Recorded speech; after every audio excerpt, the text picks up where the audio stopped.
පළවෙනි ප්‍රශ්නේ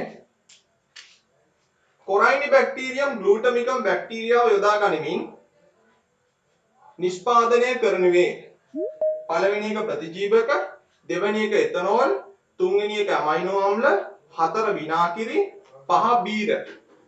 එහෙනම් බලමු කොරයිනිබැක්ටීරියම් ග්ලූටමිකම් බැක්ටීරියාව යොදා ගනිමින් නිෂ්පාදනය කරන ළමයි ඇමයිනෝ අම්ල. එහෙනම් මේකට පිළිතුර වෙන්නේ කීයද? පිළිතුර අංක 3 වෙන්නේ. පිළිතුර අංක 3 වෙන්නේ. පළවෙනි එකට. ඒ කියන්නේ ඇමයිනෝ අම්ල කියන්නේ ළමයි ඇමයිනෝ අම්ල කියන්නේ ප්‍රෝටීන වල මුල් සංඝටකය. ඇමයිනෝ අම්ල කියන්නේ ප්‍රෝටීන වල මුල් සංඝටකය. ප්‍රෝටීන හැදෙන්නේ ඇමයිනෝ අම්ල රාශියක් එකතු වෙලා. ප්‍රෝටීන වල මුල් සංඝටක වේ. මුල් සංඝටක වේ. ඊළඟට මේ කොරයිනිබැක්ටීරියම් ග්ලූටමිකම් බැක්ටීරියාව යොදාගෙන තව හදනවා ළමයි මේ ඇමයිනෝ අම්ල වලට අමතරව ලයිසීන්. ලයිසීන් සහ හදනවා ග්ලූටමික් අම්ලය. ලයිසීන් සහ ග්ලූටමික් අම්ලය හදනවා.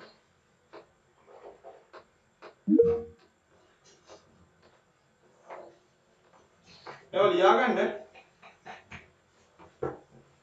ඒ කාගේ උදව්වෙන්ද? කොරයිනිබැක්ටීරියම් ග්ලූටමික් අම්ලයෙන්. කොරයිනිබැක්ටීරියම්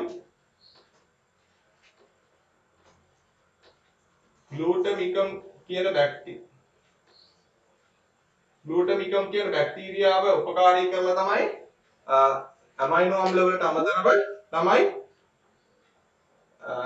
ලයිසීන් සහ ග්ලූටමික් අම්ලය නිපදවන්නේ. මුලින්ම ප්‍රතිජීවකවලට උදාහරණ සාමාන්‍යයෙන් පෙනිසිලින්. පෙනිසිලින් ප්‍රතිජීවකය. මේ පෙනිසිලින් ප්‍රතිජීවකයේ හදන දිලීරය වෙන්නේ ළමයි පෙනිසිලියම් නොටාටු. පෙනිසිලියම්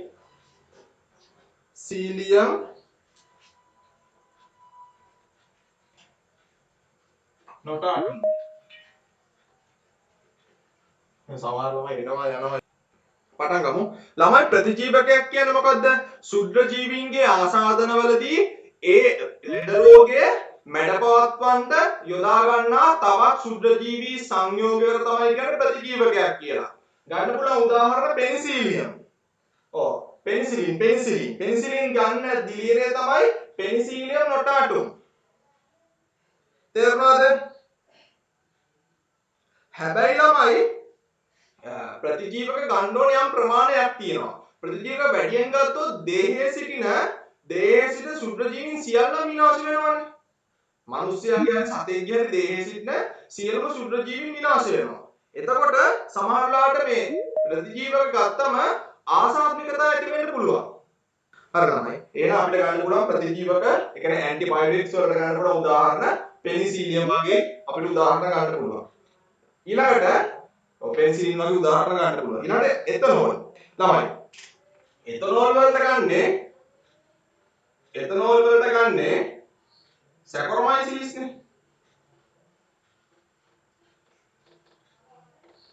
ඒක මේවා සිද්ධ වෙන්න ඕන ළමයි නිර්වායු තත්ත්වයකදී පැසීම සිද්ධ වෙන්න ඕන. එහෙනම් සැකරොමයිසිස් තමයි ගන්න. සැකරොමයිසිස් SPP. SPP කියන්නේ මොකද්ද? ස්පෙසිසිස්. ඒක විශේෂ. හරි. ඊළඟට තමනා තියෙන විනාකිරි. විනාකිරි කියන්නේ ඇසිඩික් අම්ලයනේ. ඒතකොට විනාකිරි හදන පියවර දෙකක් තියෙනවා. පළවන පියවරේදී උපකාරී වෙන්නේ කවුද? පළවන පියවරේදී උපකාරී වෙන්නේ සැකරොමයිසිස්. පැසීමක් සිද්ධ වෙනවනේ. සැකරොමයිසිස්. දෙවන පියවරේදී කවුද උදව් වෙන්නේ? දෙවන පියවරේදී ස්වායු තත්ත්ව යටතේ කවුද උදව් වෙන්නේ? ඇසිඩෝබැක්ටර් සහ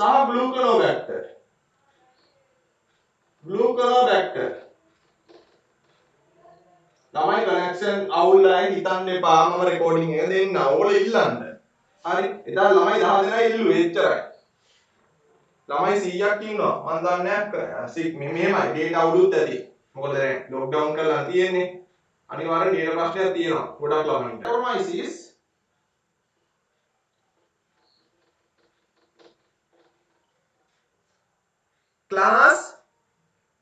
class vacancies.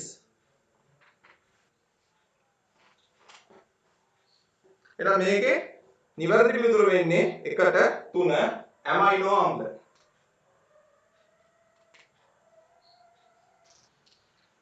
ප්‍රශ්න අංක 2 අහනවා මෙන්න මෙහෙම.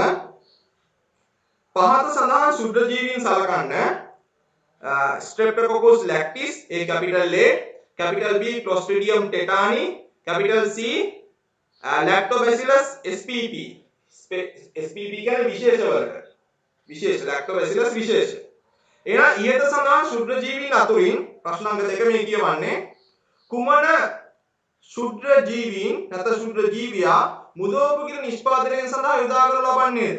ළමයි මුදෝපකිර නිෂ්පාදනය සඳහා අපිට අවශ්‍ය වෙන්නේ මේ පෝෂණ තත්ත්ව ශෝෂණ තත්ත්වය තමයි ශෝෂණ තත්ත්වය තමයි ළමයි ඕන වෙන්නේ ශුද්ධ වාතකාමී.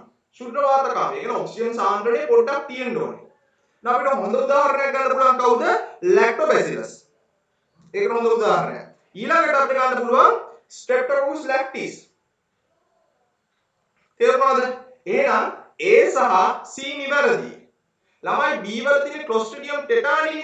Clostridium tetani කියන්නේ අනිවාර්ය නිර්වායු බැක්ටීරියාව.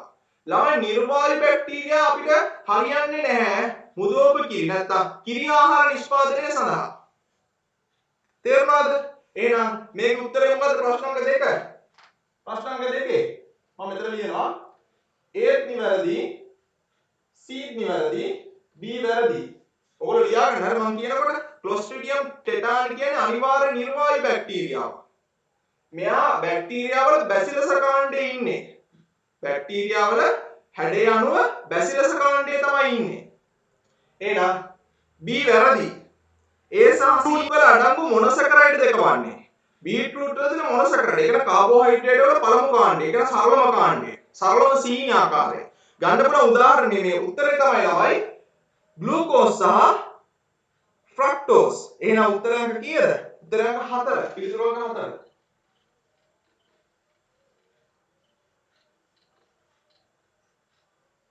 පිළිතුරු අංක 4. දැන් ඔය එක මම තව කෙනෙක් ගැන කියලා දෙන්නම් සිලබස් එකේ තියෙනවා මීපැණි. මීපැණි. ළමයි මීපැණි ගත්තම මීපැණි වල මම මීට අදාළව කියන වෙන කරුණක් මීපැණි වල වැඩියෙන් ඉන්නේ ෆ්‍රක්ටෝස්. ෆ්‍රක්ටෝස්. ඊට පස්සේ ඉන්නවා ග්ලූකෝස්.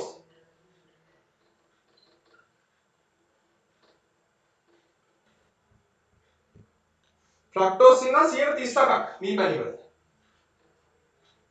ග්ලූකෝස් ඉන්නවා 131ක්. අව ඉන්නවා ඩෙක්ස්ට්‍රීන්. ඩෙක්ස්ට්‍රීන් ඉන්නවා 105ක්. ඩෙක්ස්ට්‍රීන් 105ක් ඉන්නවා. ඊළඟ සුක්‍රෝස් ඩයිසැකරයිඩ්. සුක්‍රෝස් ඉන්නවා 101.5 තුනක් අතර. ප්‍රශ්න අංක 4ට යන්න. ප්‍රශ්න අංක 4 කියනවා අපජලය පිරියම් කිරීමේ පිරියතක නිර්වායු ශුද්ධජීවී ක්‍රියාවලිය යොදා ගනු ලබන පියවර වනුයේ. ළමයි නිර්වායු ශුද්ධජීවීන් යොදාගන්නේ මොන පියවරේද?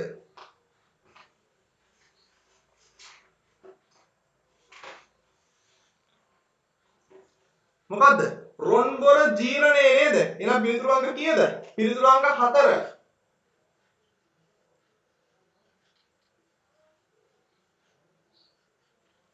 මොකද්ද? රොන්බොර ජීර්ණය තමයි යොදාගන්නේ.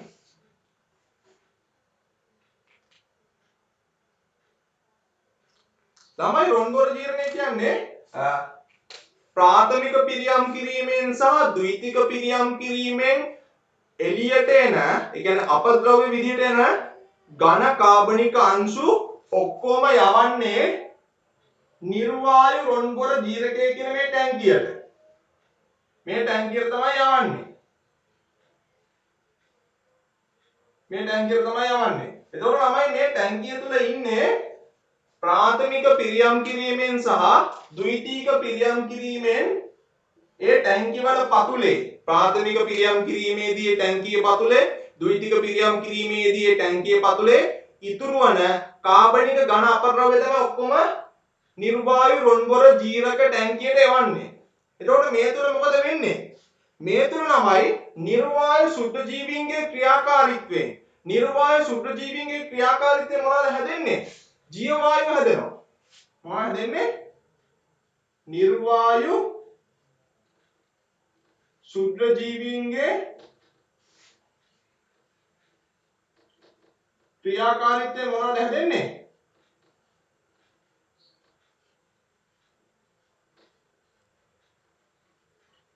නිර්වායු සුද්ධජීවීන්ගේ ක්‍රියාකාරීත්වයෙන් ජීව වායුව සෑදේ.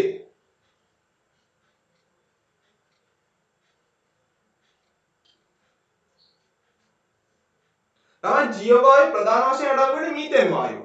මොකද්ද? ජීව වායු ප්‍රධාන වශයෙන් අඩංගු වෙන්නේ මීතේන් වායුව. එතකොට ළමයි මේ නිර්වායු සුද්ධජීවී විදිහට අපිට ගන්න පුළුවන් ළමයි මෙතනොකොකුස් උදාහරණ. හරි? අපේ නිර්වායු සුද්ධජීවීන්, ඒ කියන්නේ මේ සුද්ධජීවීන් ඉන්න ඕනේ ජීව වායු නිෂ්පාදනය කරන්න. මෙතනොකොකුස්.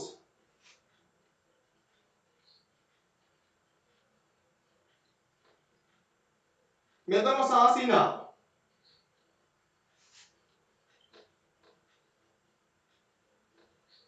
මෙතනොසාසිනා. මෙතනොබැක්ටීරියම්.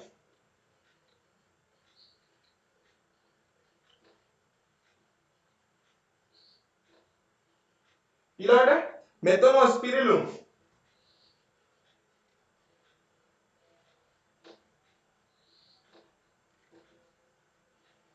මෙන්න මේකවල උදව් වෙනවා ජීව වායු නිෂ්පාදනය සඳහා. මෙතනොකොකුස්, මෙතනොසාසිනා, මෙතනොබැක්ටීරියම්, මෙතනොස්පිරිලුම්.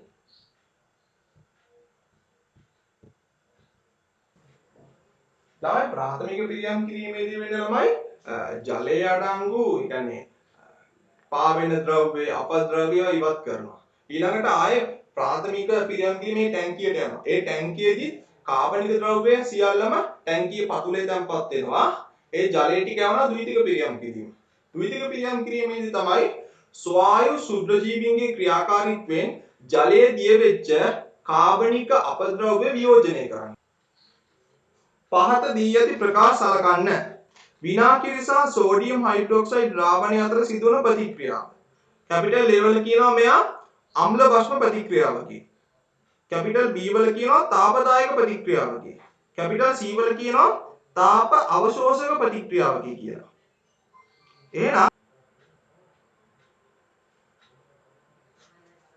එහෙනම් C කියන තාප අවශෝෂකනේ. තාප අවශෝෂක කතන්දරේ වැරදි. එහෙනම් පස්වෙනි එකේ ළමයි A සහ B නිවැරදි. පිළිතුරු අංක වෙන්නේ කීයද? පිළිතුරු අංක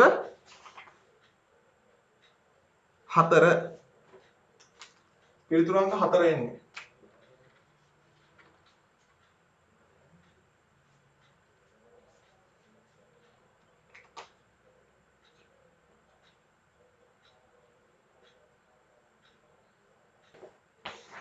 ප්‍රශ්න අංක 6ට යන්. තාපයේ අර්ථ දැක්විය හැක්කේ. පළවෙනි එක කියනවා පද්ධතියක උෂ්ණත්වය ලෙසය. දෙවෙනි එක කියනවා පද්ධතියක මුළු ශක්තිය ලෙසය. තුන්වෙනි එක කියනවා පද්ධති දෙකක් අතර ශක්තිය ගලා යන ලෙසය. හතරවෙනි එක කියනවා පද්ධතියක් මත කරන ලද කාර්ය ප්‍රමාණය ලෙසය. පස්වෙනි එක කියනවා පද්ධතියක් මගින් කරන ලද කාර්ය ප්‍රමාණය ලෙසය කියලා. එහෙනම්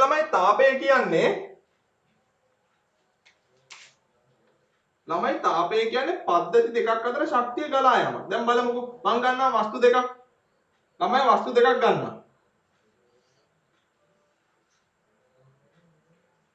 හරි? මෙයාගේ ස්කන්ධය මම ගන්නම් M1 මෙයා M2 කියලා. මෙයාගේ උෂ්ණත්වය ගන්නම් T1 T2 කියලා. ළමයි මේ උෂ්ණත්වය T1 වැඩි T2 වලට වඩා. කියන්නේ මේ උෂ්ණත්වය වැඩි මෙයාට වඩා. ළමයි මේ වස්තු දෙක ස්පර්ශව ලං කරලා තබනවා. හරි ස්පර්ශ කරනවා. ස්පර්ශ කරනවා.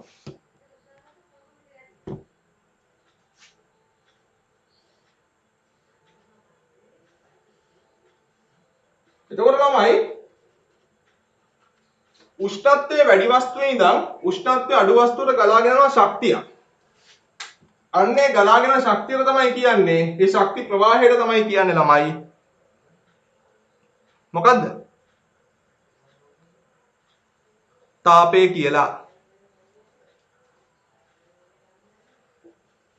මෙන්න මේ ශක්තිය තමයි ළමයි තාපය වෙන්නේ. එහෙනම් 6ට උත්තරේ වෙන්නේ කීයද? 6ට උත්තරේ වෙන්නේ පද්ධති දෙකක් අතර ශක්තිය ගලා යාම ලෙසය. 6ට පිළිතුරු අංක 3.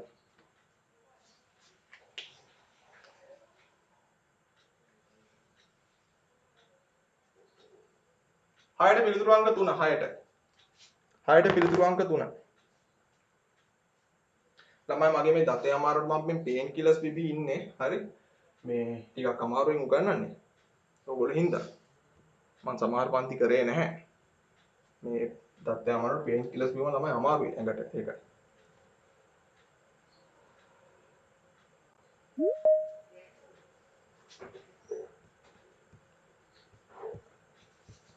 දෙන ලද ප්‍රතික්‍රියාවක් සඳහා සක්‍රියන ශක්තිය අනුව. ළමයි සක්‍රියන ශක්තියක් කියන්නේ මොකද්ද? මං ගිය සතියේත් කියලා දුන්නා. ප්‍රතික්‍රියකයක් ප්‍රතිඵල බවට පත් වෙන්න. ඒ කියන්නේ ප්‍රතික්‍රියාව සිද්ධ වෙන්න. ප්‍රතික්‍රියකයක් ප්‍රතිඵල බවට පත් වෙන්න. ඒ කියන්නේ ප්‍රතික්‍රියාවක් සිද්ධ වෙන්න අවශ්‍ය කරන අවම ශක්තිය තමයි සක්‍රියන ශක්තිය වෙන්නේ. මොකද්ද?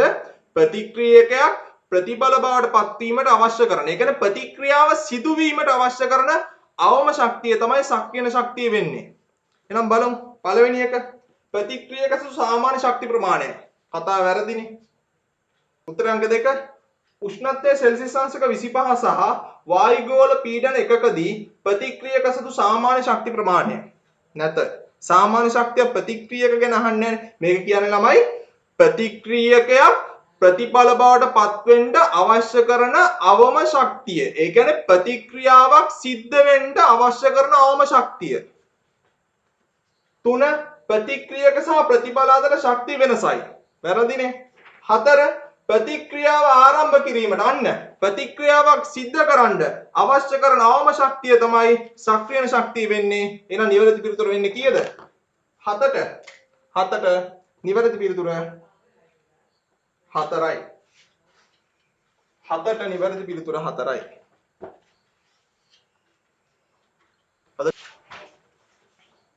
පෘෂ්ඨ වර්ගඵලය 1000යි වර්ග සෙන්ටිමීටර වන ප්‍රදේශයක තීන්ත ගැල්වීම සඳහා තීන්ත ලීටර් 1ක් අවශ්‍ය නම් එහෙනම් බලන්න පෘෂ්ඨ වර්ගඵලය වර්ග සෙන්ටිමීටර 1000ක් වන ප්‍රදේශයක තීන්ත ගන්න ඕන වෙනවා ළමයි ලීටර් 1ක්. ඇල උස සෙන්ටිමීටර 36ද?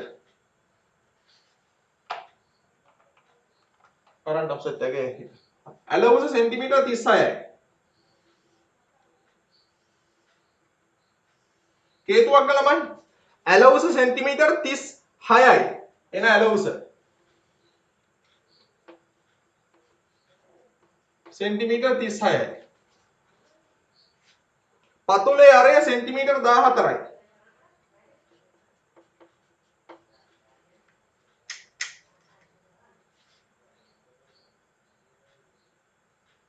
සංවෘත ඍජු වෘත්තාකාර කේතුවක මතු පිට ආලේප කිරීමට අවශ්‍ය තීන්ත පරිමාව.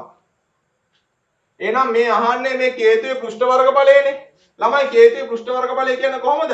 මේ වෘත්තීය වර්ගඵලය. වෘත්තීය වර්ගඵලය වෙන්නේ යට අඩිය වෘත්තයක්නේ. phi r වර්ගය ධන phi rl. phi rl. මේක තමයි දාන්න ඕනේ. phi වෙනකොට කියනවා ළමයි 7න් 22 කියලා ගන්න කියලා. 7න් 22 ගමු. r කීයද? 14 වැඩි කිරීම 14. ධන 7න් 22 වැඩි කිරීම r වෙන්නේ 14 l වෙන්නේ 36. හතරක් එකයි හතරක් දෙකයි. හතරක් එකයි හතරක් දෙකයි. සුළු කරන්න. ඕම කළ අන්තිම උත්තරේ කීයද එන්නේ? අන්තිම උත්තරේ එන්න ඕනේ කීයක්ද? 2200ක් එන්න ඕනේ. සුළු කරලා. 2200ක් එන්න ඕනේ. ළමයි මේකේ අහන්නේ ඒක නෙමෙයිනේ. තීන්ත ලීටර් පරිමාවනේ. මේ ඝන සෙන්ටිමීටර් 1000ක් ආලේප කරන්න තීන්ත ලීටර් එකක් ඕන නම් තමයි ඝන සෙන්ටිමීටර් 2200ක්. මොකද කරන්නේ? ඒ කොහොමද හොයන්නේ?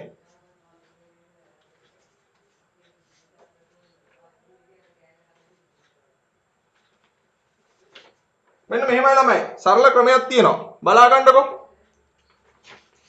අච්චරට මෙච්චර නම් මෙච්චරට කොච්චරද? එහෙම ගන්නවා නම් ළමයි අර ඒ විදිහට ගන්නවා නම් අපි හොයන්න ඕන අයගේ එක මේ වම් පැත්තේ තියෙන්න ඕන එකම ඒකකය.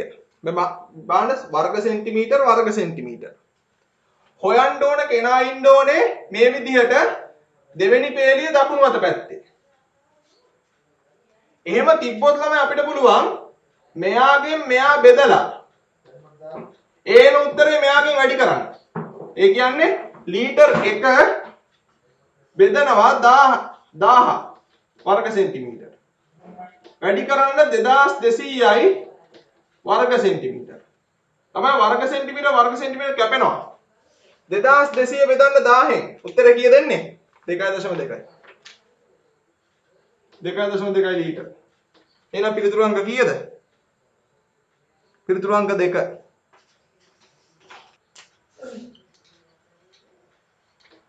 ප්‍රශ්න අංක 9. තිරස්ව මීටර් 25ක් ගමන් කරන විට සිරස්ව මීටර් 15ක් නැගීම සඳහා පියකට පෙළක් සෑදිය යුතුව ඇත.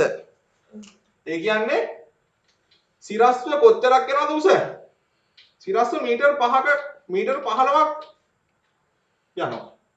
හැබැයි ඒක ළමයි සිරස්ව යන්නේ එකපාරම මෙහෙම යන්නේ තිරස්ව. මේ පඩිපෙළ විදිහට යන්නේ.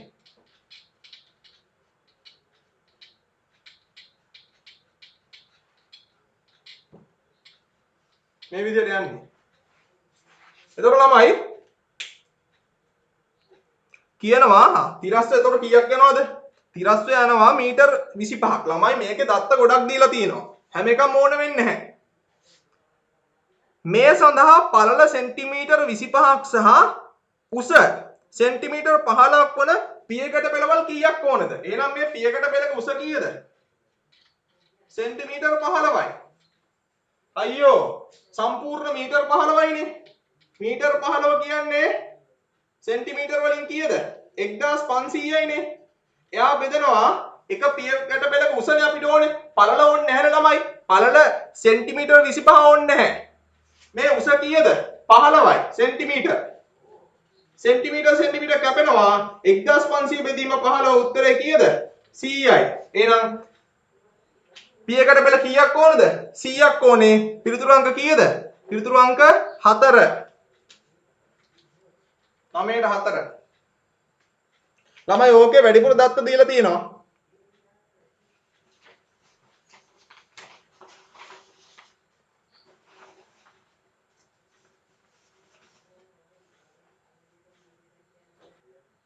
පළල ඕනේ නැහැ ළමයි. පියකට පෙළේ උස ගති පළල ඕනද? පළල ඕනද? පියකට පෙළේ උසනේ ඕනේ ළමයි. මේක මේ සයිඩ් එකෙන් බලන්න මේ. ඇයි පළල ඕනද? පියකට පෙළ සංඛ්‍යාව තීරණය කරන්න.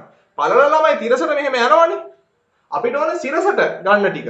මොකද පියකට පෙළක උසනේ අහන්නේ. උස කීයද? 15යි. උසෙන් තමයි ළමයි පියකට පෙළ සංඛ්‍යාව තීරණය කරන්නේ.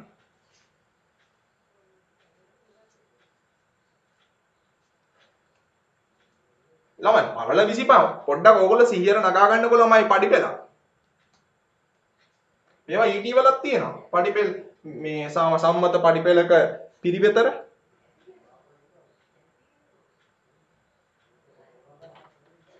ලක්ෂය A 1,2 B 5,4. එතකොට මාකර් ගමු ළමයි. කණ්ඩාංග තලයක මේ x අක්ෂය මේ y අක්ෂය. A 1,2යිලු.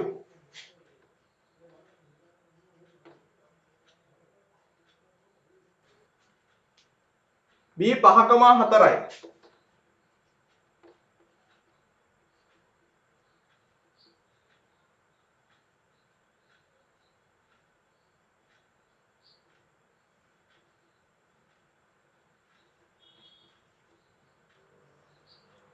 හරි. a කීයද? 1,2යි b 5,4යි.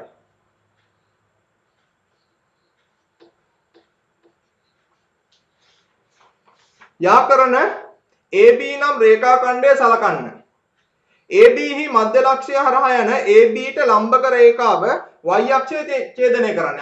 එහෙනම් මෙයාව මොකද්ද? AB හි මධ්‍ය ලක්ෂය. එහෙනම් අපි AB වල මධ්‍ය ලක්ෂය හොයාගමු. හරි, ඒක හොයාගන්න කොහොමද ළමයි? ලක්ෂ දෙකක් දීලා තිබ්බම මධ්‍ය ලක්ෂය හොයාගන්න කොහොමද? එයා C කියලා ගමුකෝ අපි. මධ්‍ය ලක්ෂය හොයාගන්න හරි ලේසි. කෙළවරේ තියෙන x ඛණ්ඩාංග දෙක එකතු කරන්න. මධ්‍ය ලක්ෂය x වල අගය ගන්න. ඒ කියන්නේ 5 × 1.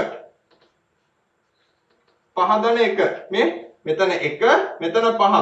5 × 1 බෙදන්න දෙකෙන්. 5 × 1 6යි 6 බෙදීම 2 කීයද? 3යි. එහෙනම් මධ්‍ය ලක්ෂය x වල ඛණ්ඩාංගය කීයද? 3යි. y වල ඛණ්ඩාංගය කොහොමද හොයන්නේ? y වල ඛණ්ඩාංගය හොයන්නේ මධ්‍ය ලක්ෂයේ දෙපැත්තේ තියෙන ඛණ්ඩාංග දෙක එකතු කරන්න. මොකද මධ්‍ය ලක්ෂයනේ හරි මැදනේ තියෙන්නේ. 4යි 2යි එකතු කරන්න. ළමයි දෙකෙන් බෙදන්න. මැදනේ. ඒ කීයද එන්නේ? 3යි නේ. 3,3 තමයි එන්නේ. මධ්‍ය ලක්ෂයේ ඛණ්ඩාංකය. අපි ඒකම ළමයි මෙයාගේ අනුක්‍රමණය හොයාගන්න ඕනේ මෙන්න මේ රේඛාවේ. එතකොට අනුක්‍රමණය කොහොමද හොයාගන්නේ? අනුක්‍රමණය කියන්නේ m අකුරනේ. අනුක්‍රමණය කියන්නේ y ඛණ්ඩාංග වෙනස බෙදීම x ඛණ්ඩාංග වෙනස.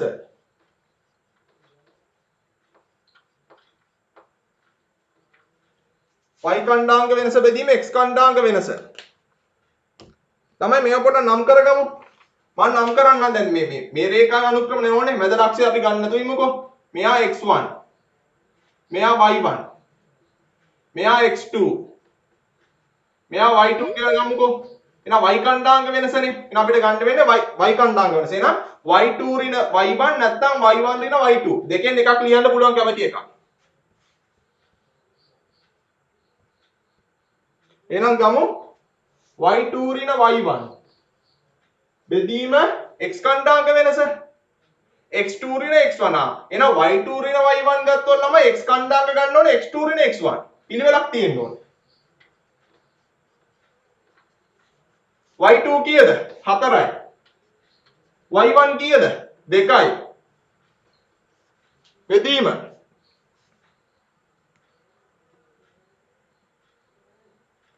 x2 කීයද? x2 5යි. x1 කීයද? 1යි. 4ෙන් 2ක් ගියාම 2යි, 5ෙන් 2ක් ගියාම 4යි. 2 බෙදීම 4යි. 2 බෙදීම 4යි කියන්නේ භාගයයි. එහෙනම් මෙන්න මේ රේඛාවේ අනුක්‍රමණය වෙන්නේ කීයද? භාගයයි.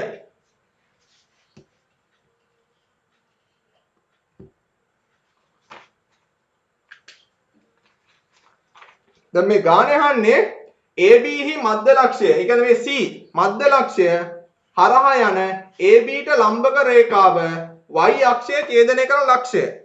දැන් බලන්න මෙන්න මෙහෙම මේ මධ්‍ය ලක්ෂය හරහා ලම්බක යන රේඛාවක්. මෙන්න මෙහෙම. එහෙනම් අපිට ඕනේ මෙයා මේ y අක්ෂය ඡේදනය කරන ලක්ෂය අහනවා. y අක්ෂය කොහෙන්ද කැපෙන්න කියලා. එහෙනම් y අක්ෂය ටික උඩින් අදින්නම තව ටිකක්.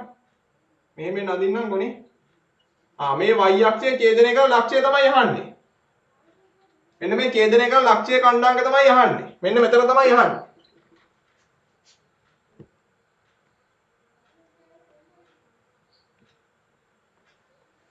එහෙනම් ළමයි අපිට ගන්න පුළුවන් ඔක්කොටම කලින් හොයාගන්න ඕනේ. දැන් අපි AB රේඛාවේ අනුක්‍රමණය හොයාගත්තනේ. කීයද AB රේඛාවේ අනුක්‍රමණය? AB රේඛාවේ අනුක්‍රමණය කීයද? භාගයයි. AB රේඛාවේ අනුක්‍රමණය භාගයයි. මම මේක නම් කරන්නම් මේකම නම් කරන්නම් M2 කියලා. M2 එහෙනම් අපි බලමු මෙන්න මේ රේඛාවේ අනුක්‍රමණය. ළමයි රේඛා දෙක ලම්බකව ඡේදනය වෙනවා නම් රේඛා දෙක ලම්බකව ඡේදනය වෙනවා නම් ඒ රේඛාවල අනුක්‍රමණ වල ගුණිතය ඍණයකට සමානයි. එහෙනම් මෙයා අපි ගමු MAB නේ. මෙන්න මේ රේඛාවේ අනුක්‍රමණය. ඊළඟ ලම්බකව ඡේදනය වෙනවනේ ලම්බකව. එහෙනම් අනෙක් රේඛාවේ අනුක්‍රමණය M2. එහෙනම් මේ දෙන්නගේ ගුණිතය සමානයි ළමයි ඍණ 1ට. ඍණ 1ට සමානයි. මේක ළමයි කණ්ඩාංග ජ්‍යාමිතියේ තියරියක්. මොකද්ද? රේඛා දෙකක් ලම්බකව ඡේදනය වේ නම් ඒවායේ අනුක්‍රමණ ගුණිතය ඍණ 1ට සමාන වේ. එහෙනම් AB වල අනුක්‍රමණය කීයද? භාගයයි. M2 වලගේ දන්නේ නැහැ. මෙතන ඍණ 1යි. එහෙනම් හරස් ගුණිතය දාන්න. එහෙනම් M2 වලගේ කීයද? ඍණ 2යි. එහෙනම් මෙන්න මේ රේඛාවේ අනුක්‍රමණය හොයාගත්ත ඍණ 2යි. මේක අහන්නේ දැන් අපි දැන් හොයන්න ඕනේ y අක්ෂයේ ඡේදනය කරන ලක්ෂයනේ. ඒ කියන්නේ මේ අහන්නේ ළමයි ඇත්තටම මේ අහන්නේ මේ රේඛාවේ මොකද්ද මේ? අන්තක්ඛණ්ඩය තමයි මේ අහන්නේ. අන්තක්ඛණ්ඩය තමයි හොයන්න ඕනේ. අන්තක්ඛණ්ඩය කියන්නේ මොකද්ද ළමයි? y අක්ෂයේ ඡේදනය කරන ලක්ෂයේ සිට මූල ලක්ෂයට මේ මූල ලක්ෂයනේ. මේ මූල ලක්ෂයනේ. මූල ලක්ෂයට පවතින දුර තමයි අහන්නේ. එහෙනම් අපේ සමීකරණේ සරල රේඛාව සමීකරණ ෆෝමැට් එක මොකද්ද? y = mx ධන c. දැන් මේ රේඛාවේ සමීකරණය ගන්න යන්නේ. මේ නොදන්න රේඛාවේ සමීකරණය ගන්න යන්නේ. එහෙනම් මේ රේඛාව තුල තියෙනවනේ ලක්ෂයක්. ඒ ලක්ෂය තමයි 3,3. මේ නොදන්න රේඛාව තුල තියෙනවා මේ ලක්ෂය 3,3. එහෙනම් මෙහෙම කරමු. මෙයා x නේ, මෙයා y නේ. එහෙනම් y වෙනුවට දානවා 3. අනුක්‍රමණය කීයද හොයාගත්තනේ. මේ නොදන්නා රේඛාවේ අනුක්‍රමණය කීයද? ඍණ 2යි. ඊළඟ x වලගේ කීයද? x වලගේ 3යි. ධන c. ඍණ දෙවරක් 3 කීයද? ඍණ 6යි. ඍණ 6 අනිත් පැත්තට ගියාම කීයද? ධන 6යි. 6යි 3යි කීයද? 6යි 3යි 9යි. එහෙනම් c වලගේ 9යි. එහෙනම් මේ c වලගේ කීයද ළමයි? 9යි. එහෙනම් මේ කණ්ඩාංකය වෙන්නේ කීයද? මෙතන කොහොමත් x වල කණ්ඩාංකය බිඳුවයිනේ. එහෙනම් බිඳුව කමා y වලගේ කීයද? 9. බිඳුව කමා 9. බිඳුව කමා 9. එහෙනම් පිළිතුරු අංක වෙන්නේ පිළිතුරු අංක 2. සිම්පල් ලේවල රෝම ඉලක්කම් 1. එහෙනම් D සහ E කවුද ඒගොල්ලෝ? දිලීර. රෝම ඉලක්කම් 2. D සහ E ශුද්ධජීවීන් දෙදෙනාගේම සෛල පිත්තිය අඩංගු ප්‍රධාන සංඝටකය. ඔය අහන්නේ දිලීරවල සෛල පිත්තිය අඩංගු ප්‍රධාන සංඝටකය මොකද්ද? කයිටින්.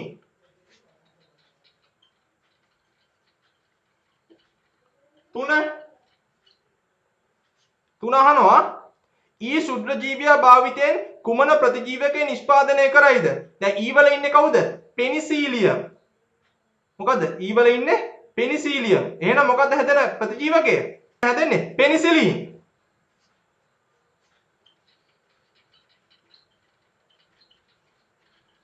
ලෝක පළමු ප්‍රතිජීවකය.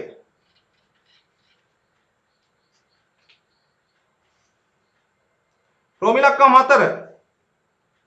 කර්මාන්ත එකකට වඩා වැඩි ප්‍රමාණයක් සඳහා යොදාගත හැකි ශුද්ධජීවියා. කවුද අපිට ගන්න පුළුවන්? සැකරොමයිසිස්. බේකරි කර්මාන්තයේ මන්දසාර නිෂ්පාදනය. සැකරොමයිසිස්. 5. ජීවවායු නිෂ්පාදනය සඳහා සහභාගී වන ශුද්ධජීවියා. මං කිව්වා ඒක නමක්. කවුද මේ මෙතනින් ගන්න පුළුවන්? මෙතනොකොකුස්. මෙතනොකොකුස්.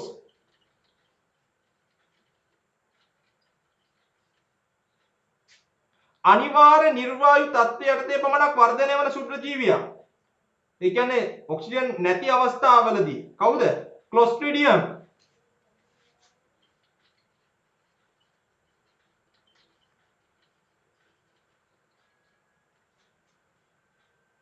ලැක්ටෝබැසිලස් සෛලයක හැඩය කුමක්ද? මොකක්ද ඒගොල්ලෝ හැඩය? ඒගොල්ලෝ බැසිලස කාණ්ඩය.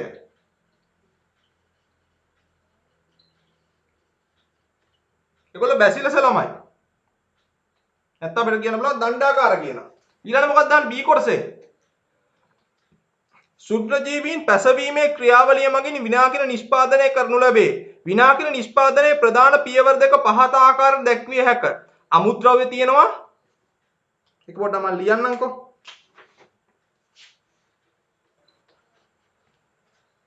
තමයි අහනවා ශ්‍රී ලංකාවේ විනාකින නිෂ්පාදනය සඳහා ලංකාවේ හරි විනාකින නිෂ්පාදනය සඳහා සුලභව භාවිතා කරන අමුද්‍රව්‍ය මොනවද අපි ගන්නෙ?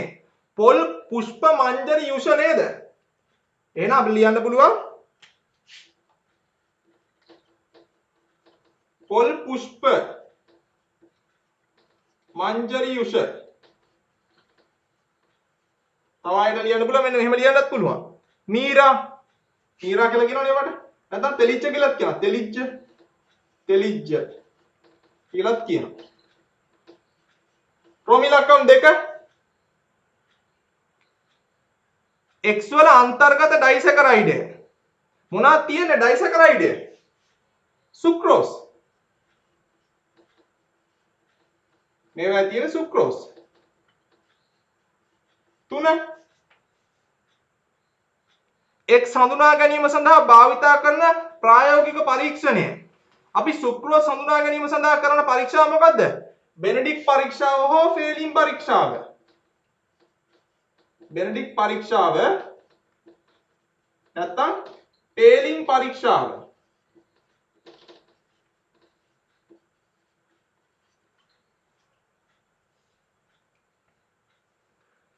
තමයි සුක්‍රෝස් කියන නිර්օක්සිහාරක සීනි. එතකොට නිර්օක්සිහාරක සීනි ළමයි එකපාර ඒගොල්ලෝ නිර්օක්සිහාරක සීනි හින්දා එකපාරම බෙනඩික්ට් පරීක්ෂාවට ලක් වෙන්නේ නැහැ. මොකද කරන්න ඕනේ? ප්‍රථමයෙන්ම මේ නිර්օක්සිහාරක සීනි වල සුක්‍රෝස් මොනොසැකරයිඩ් බවට පත් කරන්න ඕනේ. ඒක කරන්න කොහොමද? ක්‍රම දෙකක් තියෙනවා. ඒ තමයි සුක්‍රෝස් තනුක HCl දමා රත් කර පසුව තනුක සෝඩියම් හයිඩ්‍රොක්සයිඩ් බිඳු කිහිපයක් දාලා උදාසීන කරනවා. ඒකක්. ඊට පස්සේ සුක්‍රෝස් වලට සුක්‍රේස් කියන එන්සයිමය සෝල්පයක් දමා මද වේලාවක් තියලා ඊට පස්සේ තමයි බෙනඩික්ට් ද්‍රාවණය නැත්තම් පේලින් ද්‍රාවණය දාන්නේ. එකපාරම ළමයි බෙනඩික්ට් සහ පේලින් වලට මෙයා ප්‍රතික්‍රියා දක්වන්නේ නැහැ. මොකද සුක්‍රෝස් කියන නිර්օක්සිහාරක සීනි වර්ගයක්.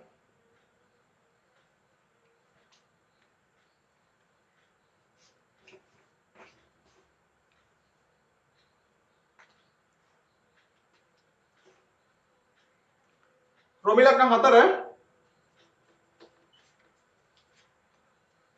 අහනවා පියවර 1 සහ පියවර 2 අතරින් කුමන පියවර ශුද්ධජීවී පැසවීමේ ක්‍රියාවලිය මත රඳා පවතීද? පැසවීම සිද්ධ වෙන ළමයි පළවෙනි පියවරේ. පියවර 1 මොකද්ද වෙන්නේ? මීරා, තෙලිජ්ජ නැත්නම් පොල් පුෂ්ප මංජරි සැකරොමයිසිස් තත්ත්වයටදී නිර්වාහිත තත්ත්වයටදී සැකරොමයිසිස් සෙරවීසියේ ඒ උදව්වෙන් හැදෙනවා එතනෝල්. විනාකින නිෂ්පාදන ක්‍රියාවලියේ ඇසිඩෝබැක්ටර් සහභාගී වන පියවර. ඇසිඩෝබැක්ටර් සහභාගී වෙන්නේ පියවර දෙකේදී.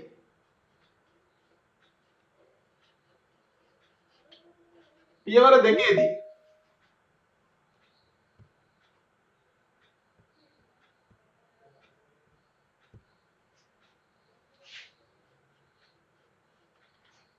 හය නිෂ්පාදන ක්‍රියාවලිය පියවර 1න් නතර කළොත් ලබාගත හැකි ඵලය.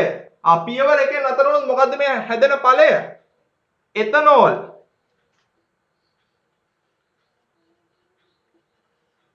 C2H5OH.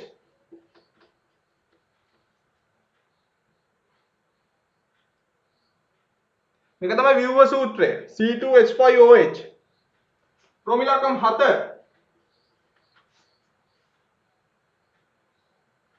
විනාකිරි වල රසායනික නාමය. නාමය අහන්නේ ළමයි ව්‍යුහ සූත්‍රය නෙමෙයි අහන්නේ. හරි? එහෙනම් නම විතරක් ලියවන හරි. මොකද්ද? ඇසිඩික් අම්ලය.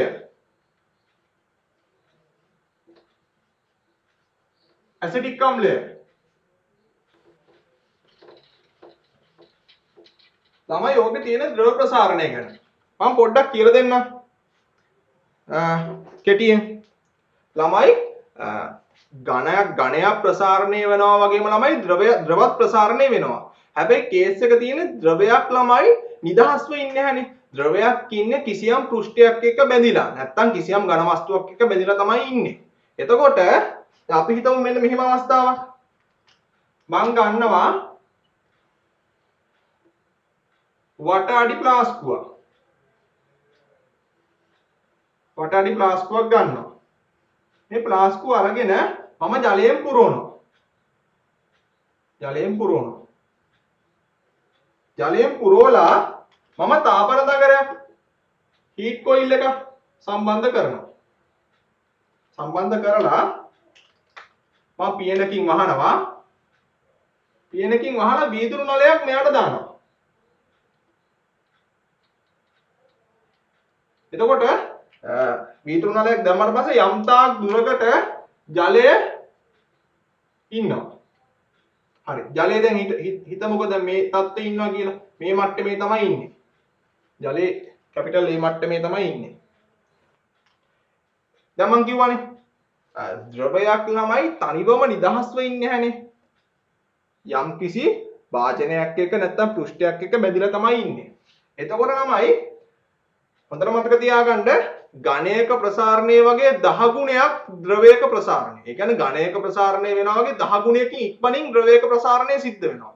එතකොට ළමයි රත් කරාම ඉක්මනටම ප්‍රසාරණය වෙන්නේ ද්‍රවය වතුර. එතකොට වතුර ළමයි හොඳට බලාගන්න. අපි හිතමුකෝ මෙන්න මේ තාක් දුරකට ගියා කියලා. මම රතු පාටින් පෙන්නන්නම්. දුරකට ගියා. අපි හිතමු C දක්වා ගියා කියලා. හැබැයි ළමයි දැන් ඉක්මනට ප්‍රසාරණය වෙන්නේ ද්‍රවයනේ වතුරනේ. හැබැයි ළමයි ටික වෙලාවක් ගියාට පස්සේ මෙන්න මේ භාජනයත් ප්‍රසාරණය වෙනවා. ඒතර භාජනය ප්‍රසාරණය වුණාම මේ භාජනයේ තියෙන මේ පරිමාව වැඩි වෙනවා. ඒ කියන්නේ මේක පළල් වෙනවා. පළල් වුණා මොකද වෙන්නේ? උඩට ගිය වතුර ටික පල්ලෙහාට යනවා.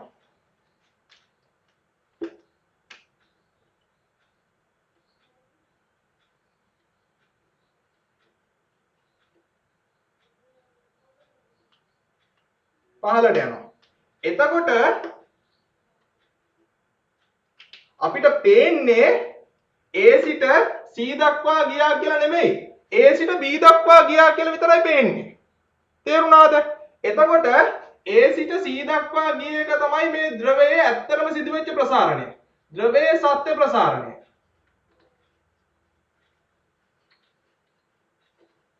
ඊළඟට A සිට B දක්වා ගිය එක තමයි අපිට පේන එක දෘශ්‍ය වන එක. එහෙනම් ද්‍රවයේ දෘශ්‍ය ප්‍රසාරණය.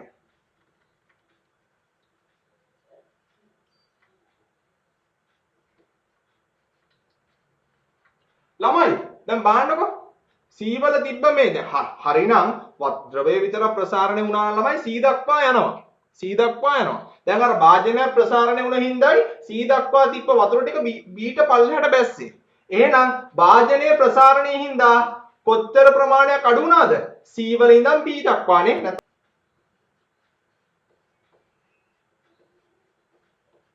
ඒතර ළමයි අපිට ලියන්න පුළුවන් කොහොමද? දැන් මේක හොඳට බලන්න. AC කියන්නේ AB දන BC නේ. බලන්න. AC කියන්නේ මේ කැලි දෙක එකතුවනේ. එහෙනම් AC සමානයි AB දන BC. AC කියන්නේ මොකද්ද? ද්‍රවයේ සත්‍ය ප්‍රසාරණය.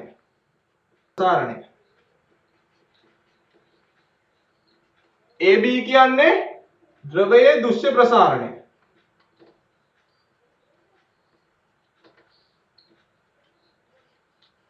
BC කියන්නේ භාජනයේ ප්‍රසාරණය.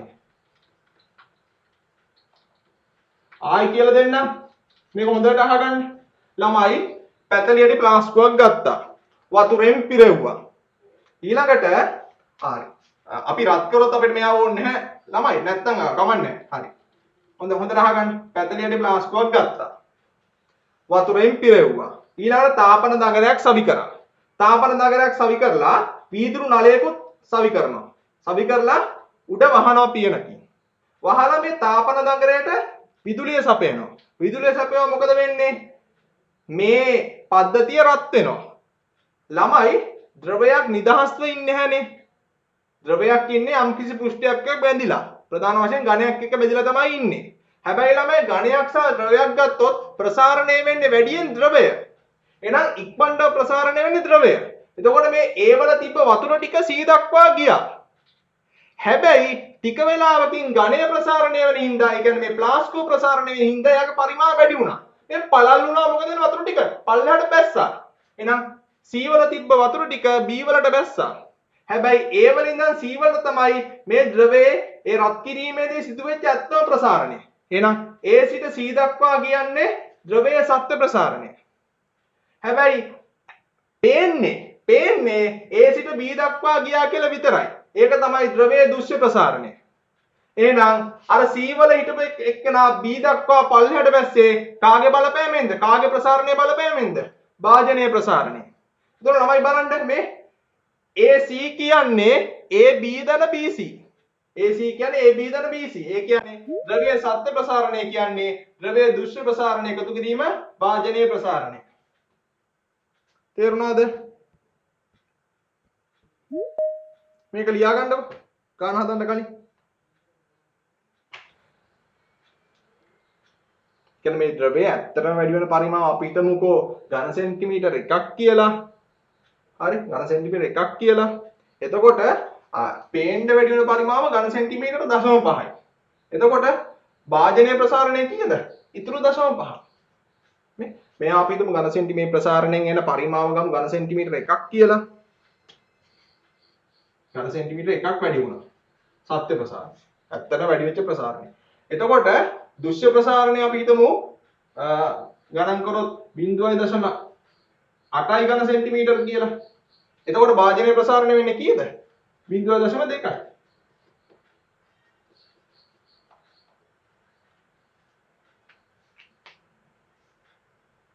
තමයි සත්‍ය ප්‍රසාරණය බොහෝ විට දෘශ්‍ය ප්‍රසාරණය වැඩි කොහොමත් වැඩි.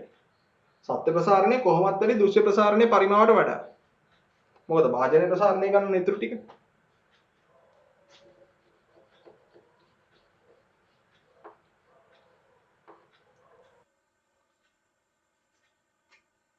B වල අහනවා බඳුනට ද්‍රවයකින් V පරිමාවක් දමා එම පද්ධතියේ හරි බඳුනක් කියවම හරි අවුලක් නැහැ හරි බඳුනක් ගැන කියන්නේ හරි ඔන්න බඳුනක් ගන්නවා බඳුනකට යම් ද්‍රවයකින් V පරිමාවක් දාලා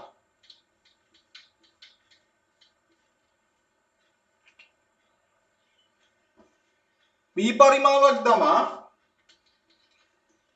එම පද්ධතියේ උෂ්ණත්වය ඩෙල්ටා T ප්‍රමාණයකින් උෂ්ණත්ව වෙනස ඩෙල්ටා T කියන්නේ උෂ්ණත්ව වෙනස මේ V කියන්නේ මුල් පරිමාව ඒතර ළමයි භාජනීය පරිමාවයි ද්‍රවීය පරිමාවයි දෙකම සමානයි ඩෙල්ටා T ප්‍රමාණයකින් ඉහළ නැංවූ විට ද්‍රවයේ දෘශ්‍ය ප්‍රසාරණය ඒ කියන්නේ පේන්න ඒ කියන්නේ දෘශ්‍ය ප්‍රසාරණය කියන්නේ ඇත්තටම මේකේ උතුරායන ද්‍රව පරිමාව. හරි? ඒ දෘශ්‍ය ප්‍රසාරණය දීලා කීයද කියලා දීලා තියෙන්නේ? VA කියලා. දෘශ්‍ය ප්‍රසාරණය. තමයි දෘශ්‍ය ප්‍රසාරණය කියන්නේ මතක තියාගන්න උතුරායන ද්‍රව පරිමාව. ඒකනේ ඇහැට පේන්නේ. ඇහැට පේන දේ දෘශ්‍ය ප්‍රසාරණය. උතුරායන ද්‍රව පරිමාව. කීයද යා? එයා VAලු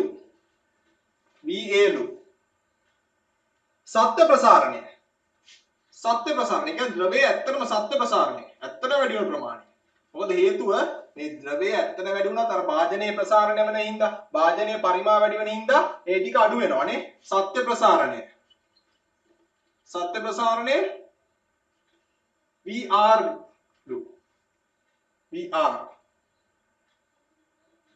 පිළිවෙලින් VA කියනවා මේක හදා ගන්න ඕන ළමයි පොඩ්ඩක් ඉන්න typing mistake එකක් තියෙනවා මගේ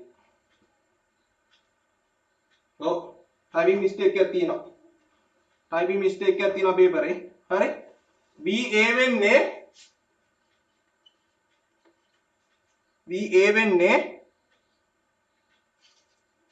V gamma A delta theta V කියන්නේ මොකද්ද මුල් පරිමාව gamma A කියන්නේ මොකද්ද දෘශ්‍ය පරිමා ප්‍රසාරණ සංගුණකය delta theta කියන්නේ මොකද්ද උෂ්ණත්ව වෙනස මේ තමයි ළමයි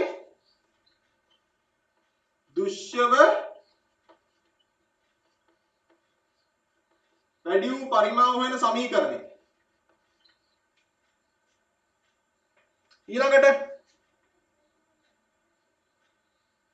සහ සත්‍ය ප්‍රසාරණය. එයා තියෙනවා VR. එයාත් හදා ගන්න. VR කියන්නේ V වතාවක් මුල් පරිමාව වතාවක් gamma r delta theta. එහෙනම් VR කියන්නේ මොකද්ද? VR කියන්නේ සත්‍යව වැඩි වූ පරිමාව. සත්‍යව වැඩි වූ පරිමාව.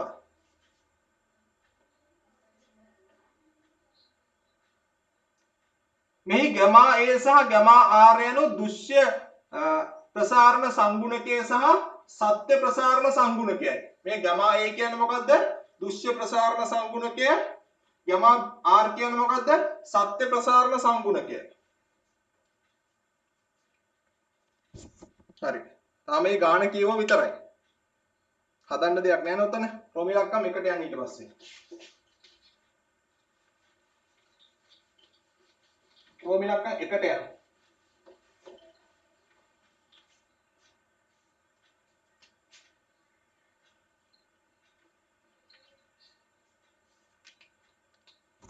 රේඛීය ප්‍රසාරණ සංගුණකය දෙක වැඩි කිරීම 10⁵ සෙල්සියසයට වන ඒකාකාර සිලින්ඩරාකාර ලෝහ බඳුනක් තුලට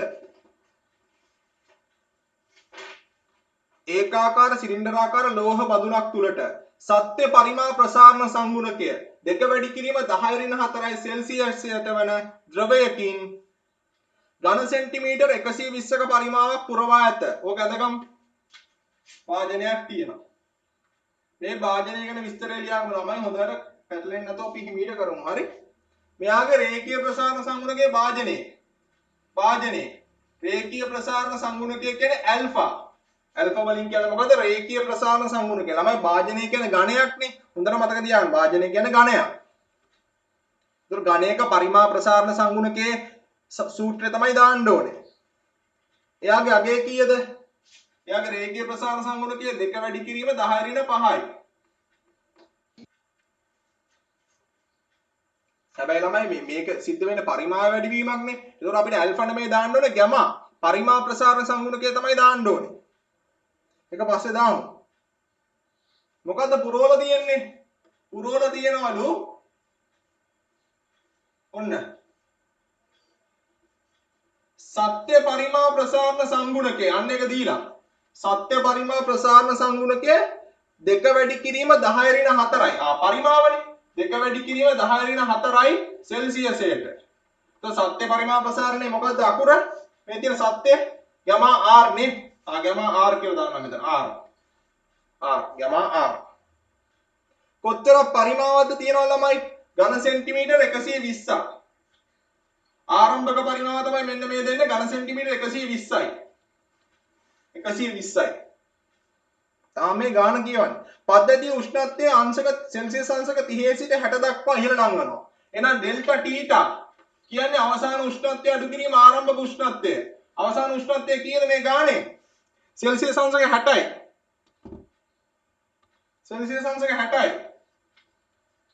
මෙයා 30යි. කීයද දෙන්නේ? 30යි සෙල්සියස් අංශක.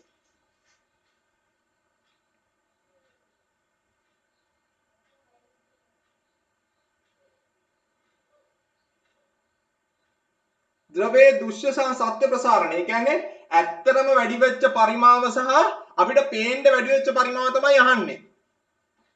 දැන් අපිට හොයාගන්න පුළුවන් මේකෙන් සත්‍ය ප්‍රසාරණය. සත්‍ය ප්‍රසාරණය හොයාගන්න පුළුවන්. සත්‍ය ප්‍රසාරණය කොච්චරක් වැඩි වුණාද පරිමාව? එහෙනම් සමීකරණය තමයි මොකද්ද? මෙතන සමීකරණය PR සමානයි සමීකරණ දීලානේ.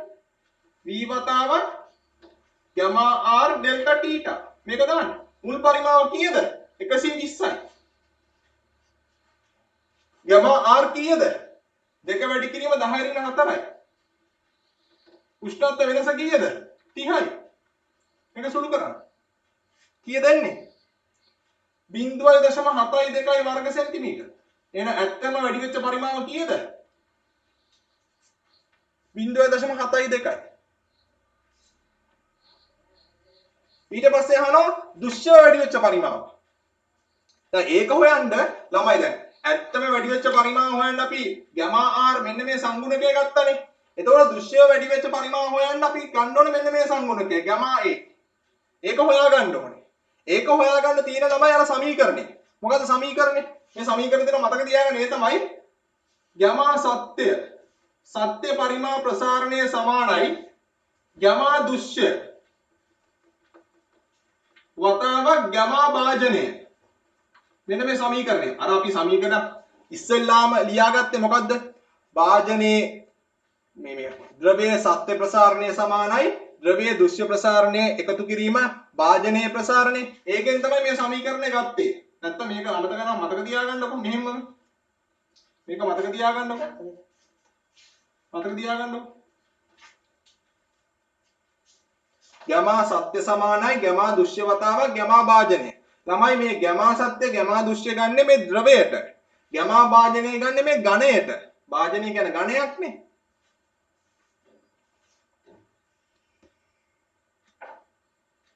එතකොට සත්‍ය පරිමාණ ප්‍රසාරණ සංගුණක අපි දන්නවා කීයද ඒක? 2 වැඩි කිරීම 10/4යි. දෘශ්‍ය පරිමාණ ප්‍රසාරණය හොයාගන්න ඕනේ. එයා දන්නේ නැහැ. ධන මෙතනින් දාන්න. දැන් භාජනයේ ගැමාගේ දැන් භාජනයේ දින තියෙන ඇල්ෆා රේඛීය ප්‍රසාරණය. ඒතර භාජනයේ ගැමා කියන්නේ මේ නගේ 3න් වැඩි වෙන්න ඕනේ. එහෙනම් 3යි ඇල්ෆානේ. ඔව්. ගැමානේ. ගැමා කියන්නේ 3යි ඇල්ෆා. එහෙනම් කෙලින්ම මම ඇල්ෆා දාන්නම්. නැත්නම් ඒක ඊළඟ රුලේ දාන්නම්කෝ. මතක තියාගන්න ළමයි ගැමා කියන්නේ පරිමා ප්‍රසාරණ සංගුණකය කියන්නේ රේඛීය ප්‍රසාරණ සංගුණකය වගේ 3 ගුණයක්. මෙතන 3 වැඩි කරන්නේ ඇල්ෆා කීයද?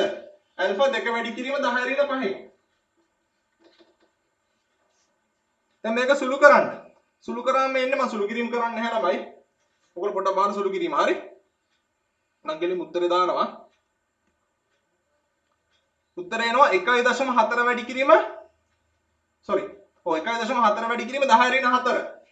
1.4 වැඩි කිරීම 10/4යි සෙල්සියස් අංශකයට. gamma දෘශ්‍ය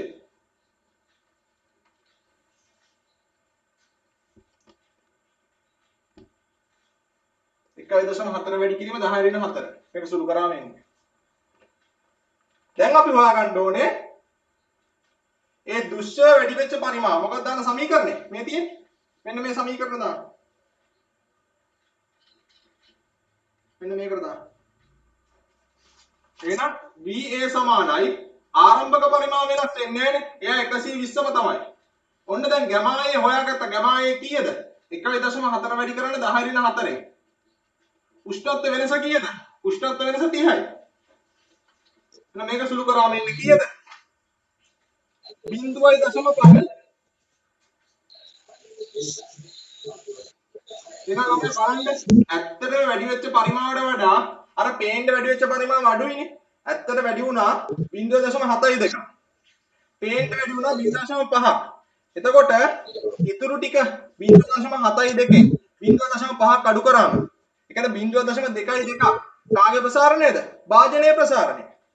මේ 0.72කින් 0.5ක් අඩු කරාම එන අගය කියන්නේ 0.22 ඝන සෙන්ටිමීටර්නේ. ඒ භාජනයේ ප්‍රසාරණය අගය.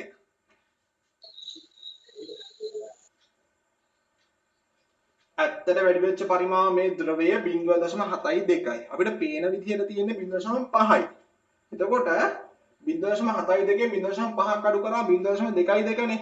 ඒ ප්‍රමාණය එන්නේ ළමයි මේ භාජනයේ ප්‍රසාරණය. ප්‍රමාණය 0.22. ඒක අහන්නේ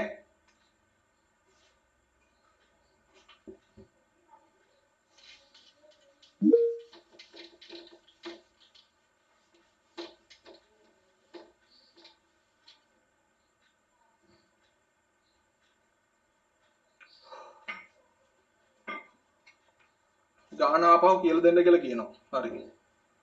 ගාන මම මෙතන ඉඳන් කියලා දෙන්නම්. ළමයි මොකද්ද කියන්නේ? භාජනයක් තියෙනවා. ඒ භාජනයේ රේඛීය ප්‍රසාරණ සංගුණකය 2 වැඩි කිරීම 10/5 සෙල්සියස් අංශකයට. එයා ඒ රේඛීය ප්‍රසාරණ සංගුණකේ මෙයා ඝණයක්නේ. ඒතර ඝණයක ප්‍රසාරණයක් තමයි මෙතන සිද්ධ වෙන්නේ. අනික මේක පරිමාවයේ වැඩිවීමක් තමයි ළමයි සිද්ධ වෙන්නේ. මේ ඇල්ෆා කියන්නේ ළමයි රේඛීය ප්‍රසාරණය. හරි? ඒ කියන්නේ එක මානයක් විතරයි. හැබැයි පරිමා ප්‍රසාරණයේ මාන 3ක් තියෙනවානේ. ඒකයි පස්සේ මේක 3ෙන් වැඩි කරන්නේ. ඊළඟට මේ තුල පුරවලා තියෙනවා සත්‍ය ප්‍රසාරණ සංගුණකය වන ද්‍රවයක්. ඒ අගය කීයද? 2 වැඩි කිරීම 10 ඍණ 4යි. එයාගේ පරිමාව කීයද? 120යි ඝන සෙන්ටිමීටර්. උෂ්ණත්ව වෙනස කීයද? අවසාන උෂ්ණත්වය 60යි, ආරම්භක උෂ්ණත්වය 30යි, 60න් 30ක් ගියාම 30යි. ඊළඟට මේක අහන්නේ ළමයි සත්‍ය ප්‍රසාරණය කියන්නේ ඇත්තට වැඩි වෙච්ච පරිමාව. 30 ඉඳන් 60ක් දක්වා. ඒ කියන්නේ සෙල්සියස් අංශක 30කින් වැඩි වුණානේ. ඒ සෙල්සියස් අංශක 30කින් වැඩි වෙනකොට ඇත්තට වැඩි වෙච්ච පරිමාව අහනවා. එහෙනම් මේ සමීකරණය තමයි සත්‍ය ප්‍රසාරණය. ඇත්තට වැඩි වෙච්ච පරිමාව සමානයි මුල් පරිමාව වතාවක් සත්‍ය ප්‍රසාරණ සංගුණකයේ වතාවක් උෂ්ණත්ව වෙනස. මුල් පරිමාව කීයද? මුල් පරිමාව 120යි. ඊළඟට සත්‍ය ප්‍රසාරණ සංගුණකයේ කීයද? 2 වැඩි කිරීම 10 ඍණ 4යි. උෂ්ණත්ව වෙනස කීයද? 30යි. මේක සුළු කරාම එන උත්තරය කීයද? 0.72යි ඝන සෙන්ටිමීටර්. ඔය තමයි සෙල්සියස් අංශක 30කින් වැඩි වුණාම මේ ද්‍රවය ඇත්තට වැඩි වෙච්ච පරිමාව. තේරුණාද?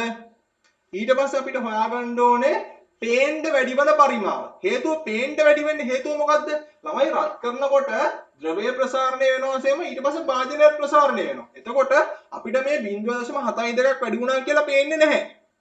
එහෙනම් පේන්න වැඩි වෙන පරිමාව හොයන්න අපි එයාගේ සංගුණකය හොයාගන්න ඕනේ.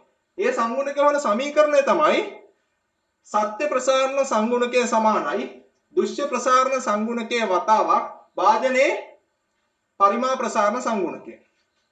එතකොට මතක තියාගන්න මෙතන පරිමා ප්‍රසාරණයනේ සිද්ධ වෙන්නේ. හැබැයි දීලා තිබ්බේ රේඛීය ප්‍රසාරණය. එතකොට යමා කියන්නේ රේඛීය ප්‍රසාරණ සංගුණකය වගේ 3 ගුණයක්. මාන 3ක් තියෙනවානේ. පරිමාවට මාන 3ක් තියෙනවා ළමයි. එතකොට 3ෙන් වැඩි කරන්න. යමා සත්‍යවල අගය කීයද? 2 වැඩි කිරීම 10 ඍණ 4යිනේ.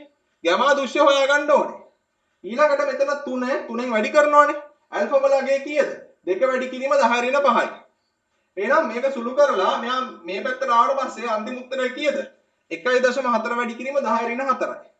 ඒ තමයි දෘශ්‍ය ප්‍රසාරණ සංගුණකය. එහෙනම් දැන් අපි බලන්න ඕන දෘශ්‍යව වැඩි වෙච්ච පරිමාව.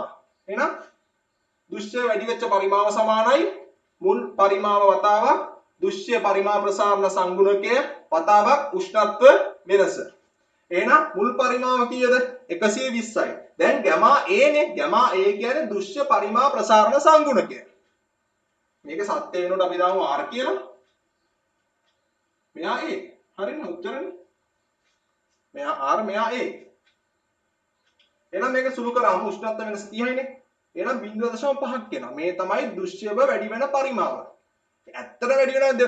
කොච්චරද පරිමාව? ද්‍රවයේ 0.72යි ඝන සෙන්ටිමීටර්.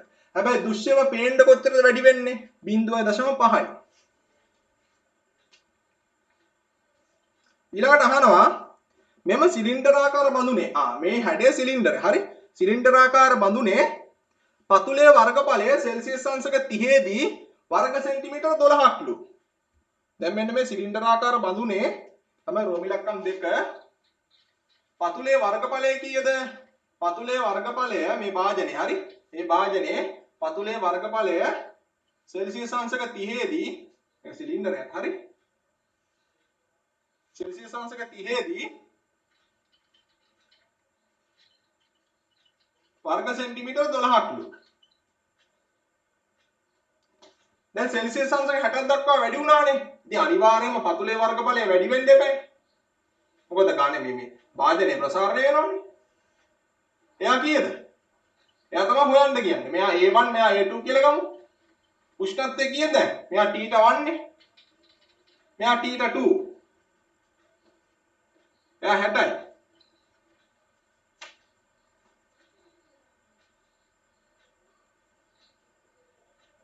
එතකොට අහනවා මේ බඳුනේ තියෙන ද්‍රවයේ උස. දැන් මුල් අවස්ථාවේ කීයද හිටිය ළමයි ද්‍රවය? මුල් අවස්ථාවේ ඝන සෙන්ටිමීටර් 120යි. දැන් සෙල්සියස් අංශක 60 දක්වා රත් කරාට පස්සේ මේ ද්‍රවයේ ද්‍රවය ඇත්තටම කොච්චරක් ඉන්නවද? ද්‍රවය ඇත්තටම කොච්චරක් ඉන්නවද? ඇත්තටම කොච්චරක් ඉන්නවද? මේ 120ට මේ ඇත්තට වැඩි වෙච්ච පරිමාව 0.72 එකතු කරන්න. කීයද එන්නේ? 120ට 0.72 එකතු කරන්න. 120.72ක් ද්‍රවයේ ඉන්නවා. දැන් බලනවා කොච්චර උසකටද මේ සිලින්ඩරේ ඉන්නේ කියලා. කොච්චර උසකටද මේ ද්‍රවය සිලින්ඩරේ ඉන්නේ කියලා අහනවා. උස තමයි අහන්නේ.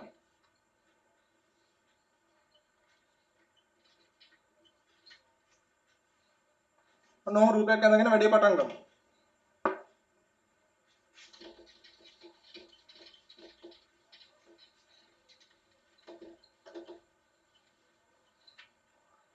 හරි ළමයි. එහෙනම් අපි බලන්න ඕනේ සෙල්සියස් අංශක 60 දී මේ යට අඩියේ වර්ගඵලය. එහෙනම් මෙතන දාන්න ඕනේ මෙයා ඝණයක්නේ භාජනයක්නේ. එහෙනම් අපි දාන්න ඕනේ මේ මොකද්ද? වර්ගඵල ප්‍රසාරණය. වර්ගඵල ප්‍රසාරණය දාන්න ඕනේ ළමයි. මොකද මේක භාජනයේ ඝණයක්නේ. එහෙනම් වර්ගඵල ප්‍රසාරණය කියන්නේ මෙදින් මොකක් සමීකරණ අපි දාන්නේ? අපිට දාන්න පුළුවන් අවසන් වර්ගඵලය සමානයි ආරම්භක වර්ගඵලය. අවසන් වර්ගඵලය සමානයි ආරම්භක වර්ගඵලයේ වතාවක් එක ධන වර්ගඵල ප්‍රසාරණ සංගුණකය ඩෙල්ටා තීටා. මේ සමීකරණේ තියෙනවා ඝන ප්‍රසාරණය යටතේ වර්ගඵල ප්‍රසාරණයේ තාපේ පාඩමේ ඝන ප්‍රසාරණය යටතේ වර්ගඵල ප්‍රසාරණයේ තියෙනවා A2 කියන්නේ මොකද්ද? අවසන් වර්ගඵලය. A1 කියන්නේ මොකද්ද? ආරම්භක වර්ගඵලය. බීටා කියන්නේ මොකද්ද? වර්ගඵල ප්‍රසාරණ සංගුණකය. ඩෙල්ටා තීටා කියන්නේ මොකද්ද? උෂ්ණත්ව වෙනස. තේරුණාද? එහෙනම් අවසන් වර්ගඵලය වෙන්නේ කීයද? එයා තමයි හොයන්න ඕනේ. ආරම්භක වර්ගඵලය දන්න ඕනේ කීයද? වර්ග සෙන්ටිමීටර 12යි. එක ධන බීටා කියන්නේ රේඛීය ප්‍රසාරණ සංගුණකය වගේ දෙගුණයක්නේ. එහෙනම් 2 වැඩි කිරීම 10 ඍණ 5 දෙකෙන් වැඩි කරන්න. 2 වැඩි කිරීම 10 ඍණ 5 කීයෙන්ද වැඩි කරේ? දෙකෙන්. මොකද බීටා කියන්නේ ඇල්ෆා වගේ දෙගුණයක්. බීටා කියන්නේ ඇල්ෆා වගේ දෙගුණයක්. වැඩි කිරීම උෂ්ණත්ව වෙනස කීයද? 30යි. තමයි මේක සුළු කරන්න. හරි? සුළු කරාම අන්තිමට A2 වලට උත්තර එනවා 12.01. මේක තමයි සෙල්සියස් අංශක 60 දී මේ යට අඩියේ වර්ගඵලය. කීයද එන්නේ? 12.01. 12.01ක් එනවා. මේ අවස්ථාවේ වර්ගඵලය. එතකොට අහන්නේ මේ උසනේ. ළමයි පරිමාව කියන්නේ මොකද්ද? හරස්කඩ වර්ගඵලය වැඩි කිරීම උස. පරිමාව කියන්නේ මොකද්ද දරුවනේ? හරස්කඩ වර්ගඵලය වැඩි කිරීම උස. පරිමාව කියන්නේ හරස්කඩ වර්ගඵලය වැඩි කිරීම උස. එහෙනම් අපි දැන් සෙල්සියස් අංශක 60 විදිහට බලන්න ඕනේ. පරිමාව සමානයි මොකද්ද? හරස්කඩ වර්ගඵලය වැඩි කිරීම උස. phi r වර්ගයේනේ සිලින්ඩරයේ පරිමාවනේ නේද? phi r වර්ගයේනේ හරස්කඩ වෘත්තයක්නේ. වෘත්තීය වර්ගඵලය හොයාගත්තා කීයද? 12.01යි. වැඩි කිරීම උස. මේ දාන්නේ සෙල්සියස් අංශක 60 දී. උන දෙන්නේ දාන්නේ. එහෙනම් පරිමාව අපි දන්නවා. සෙල්සියස් අංශක 60 දී ඇත්තම ද්‍රව පරිමාව කීයද? 120.72 දාන්නේ. ඇත්තම කෙනා දාන්න ඕනේ. ද්‍රවයේ ඇත්තම ප්‍රමාණය දාන්න ඕනේ. 120.72යි. ඊළඟට හරස්කඩ වර්ගඵලය කීයද? 12.01යි. වැඩි කරන්න උස x කියලා ගමු. එහෙනම් උස වෙන්නේ කීයද සුළු කරාම? 120.72 බෙදන්න 12.01කින් කීයද එන්නේ? උස එනවා 10.05 සෙන්ටිමීටර. උස කොච්චරද දෙන්නේ? 10.05 සෙන්ටිමීටර. අනිත් ඒවා මතනවා දැන්. මම ගොඩක් වෙලා තිබ්බනේ.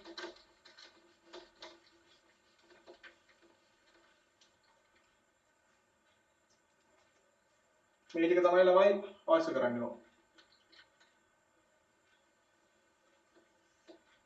තෝ මිලක්කන් දෙකට.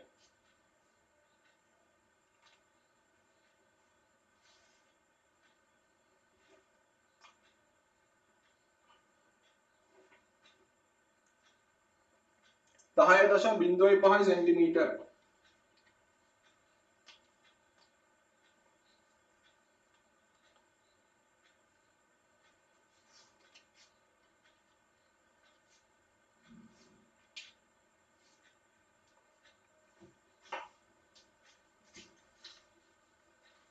අපි ද්‍රවයේ ඇත්තට වැඩි වෙච්ච පරිමාව ගන්න යන්නේ ඒකයි. මේකේ අහන්නේ මොකද්ද ළමයි? මේකේ අහන්නේ මේ ද්‍රවයේ උසනේ. ඒතකොට ද්‍රවයේ ඇත්තට වැඩි වෙච්ච පරිමාව ගන්න ඕනේ. 0.72 තමයි එකතු කරන්න ඕනේ. ඒතකොට සෙල්සියස් අංශක 60 දී ඉන්නවා ද්‍රවයේ ඇත්ත පරිමාව කීයද? 120.72. එයාගෙන් බෙදනවා සෙල්සියස් අංශක 60 දී මේ පතුලේ වර්ගඵලය 12.01. උත්තරේ කීයද මේ උස? එහෙනම් මේ ද්‍රව කන්දේ උස කීයද? 10.05යි.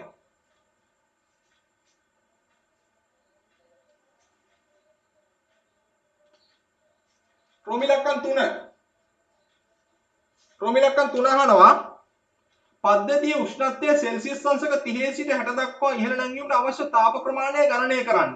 බඳුනේ තාපධාරිතාව දීලා 400යි Jc ඍණයක. ඒ කියන්නේ සෙල්සියස් අංශකයට ජූල්. මේ බඳුන. හරි මෙන්න මේ බඳුන ගැන දීලා තියෙන්නේ. මෙන්න මේ බඳුන ගැන දීලා තියෙන්නේ යාගේ තාපධාරිතාවය බඳුනේ. බඳුනේ තාපධාරිතාවය මම S අකුරු කියලා ගන්නකො තාපධාරිතාවය S නෙමෙයි C කියලා ගන්න. තාපධාරිතාවය 400යි सेल्सियस अंशකයට ජූල්.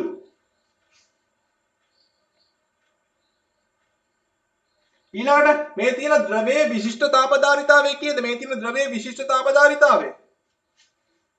ද්‍රවය විශිෂ්ට තාපධාරිතාව මම S කියලා ගන්නම්කෝ. S කියන්නේ විශිෂ්ට තාපධාරිතාව කියලා ගන්නම්. සමහර අය ගන්නවා සිම්පල් C අකුර.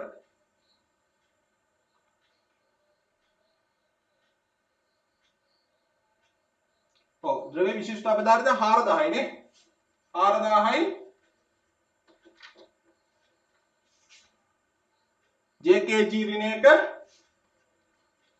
सेल्सियस अंशකයට ද්‍රවයේ ඝනත්වය දීලා තියෙනවා 1200යි 1200යි ඝන මීටරයට කිලෝග්‍රෑම්.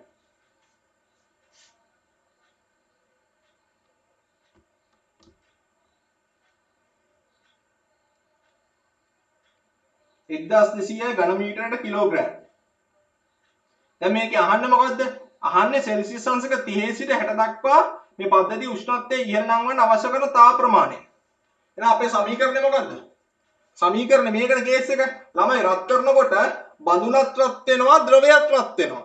එතකොට අපිට තාප ප්‍රමාණය H කියලා ගත්තොත් මොකද්ද?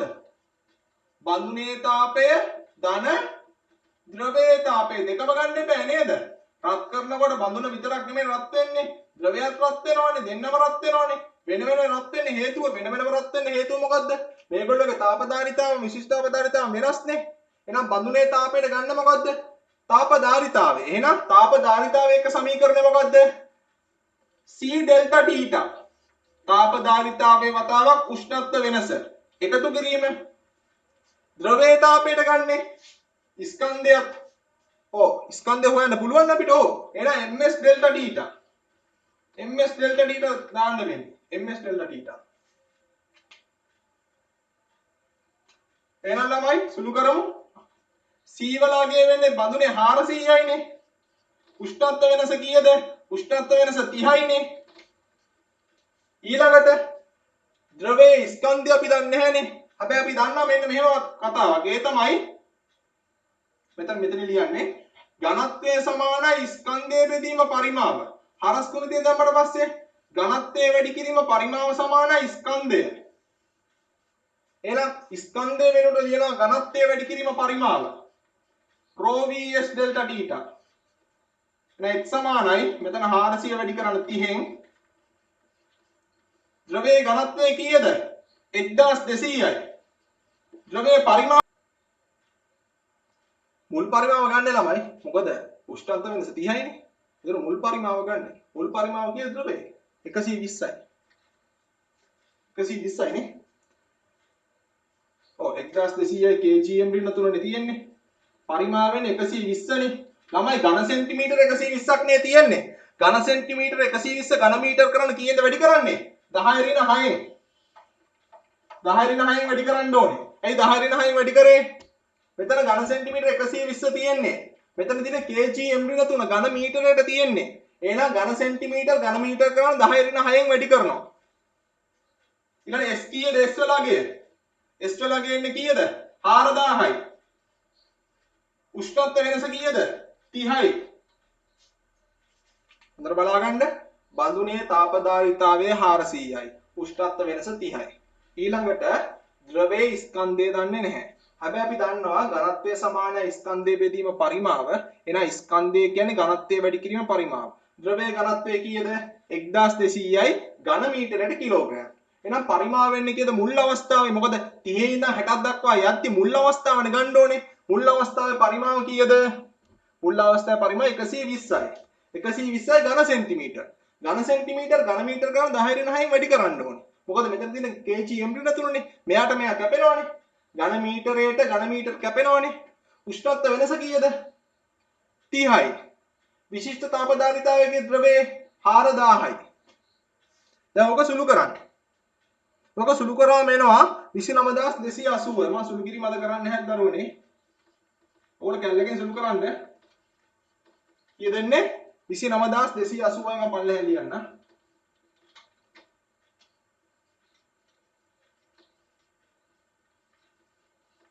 මේක සුළු කරාම එන්නේ 29280යි ජූල්. ඒත් රයිට් එක වැටෙනවනේ. මෙතන ලියන්න.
රෝම ඉලක්කම් 4 පද්ධතිය රත් කිරීම සඳහා 230 වෝල්ට් 1 කිලෝවෝල්ට් ලෙස ප්‍රමාණනය කරන ලද තාපන නගරයක් භාවිතා කරයි. මේ පද්ධතිය රත් කරන්න ගන්නවා තාපන නගරය. ඒ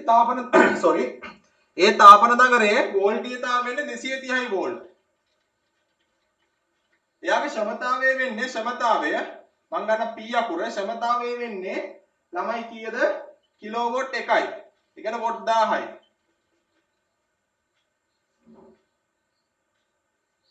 පරිසරයේ සමග තාප හෝමාරුවක් නොවන්නේ උපකල්පනය කර පද්ධතියේ උෂ්ණත්වයේ සෙල්සියස් අංශක 30 සිට 60 දක්වා ඉහළ නැංවීමට අවශ්‍ය කාලය අහනවා.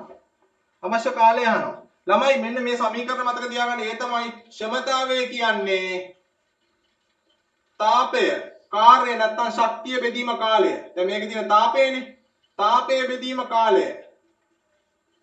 අපේ තාපය කීයද ආවේ? 29280යි. ජූල් කාලය හොයන්න ඕනේ. ක්ෂමතාවය කීයද? වොට් 1000යි. ළමයි වොට් එකක් කියන්නේ තප්පරයට ජූල් එකක්. තප්පරයට ජූල් එකක්. හරස් කුණිතිය දාන්න. මෙයා උඩට යනවා මෙයා පල්ලෙහාට යනවා. T සමානයි 29280. ජූල් බෙදන්න 1000යි JS ඍණ 1. ළමයි වොට් කියන්නේ තප්පරයට ජූල් එකක්. ජූල්ට ජූල් කැපෙනවා. එහෙනම් 29280 1000න් බෙදුවම උත්තරේ කීයද එන්නේ? 29.28යි තප්පර. S ඍණ උඩට ගියාම S ධන එකක් වෙනවනේ. මේ තමයි රෝම ඉලක්කම් 4. ක්ෂමතාවය සමානයි තාපය බෙදීම කාලය.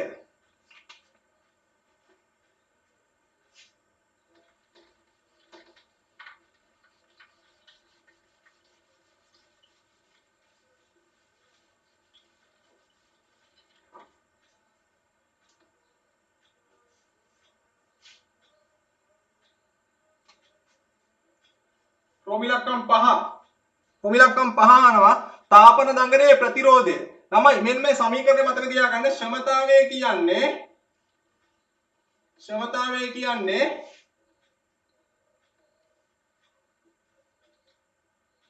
වෝල්ටීයතාවයේ වර්ගය නැත්නම්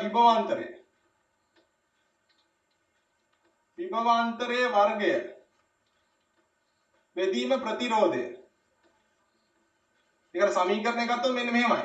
P සමානයි v වර්ගයේ බෙදීම r. P සමානයි v වර්ගයේ බෙදීම r. ළමයි අපිට v දන්නවනේ. v 230යි නේ. 230යි. P කීයද? P 1000යි.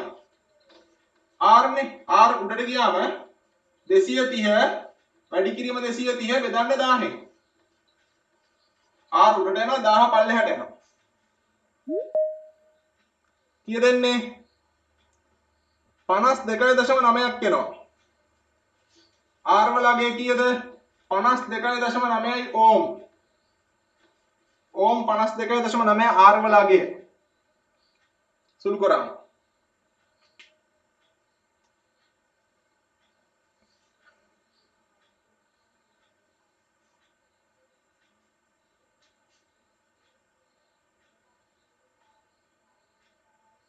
මේක තමයි ළමයි රෝමි ඉලක්කම් 5 මේ තාපන නගරයේ ප්‍රතිරෝධය.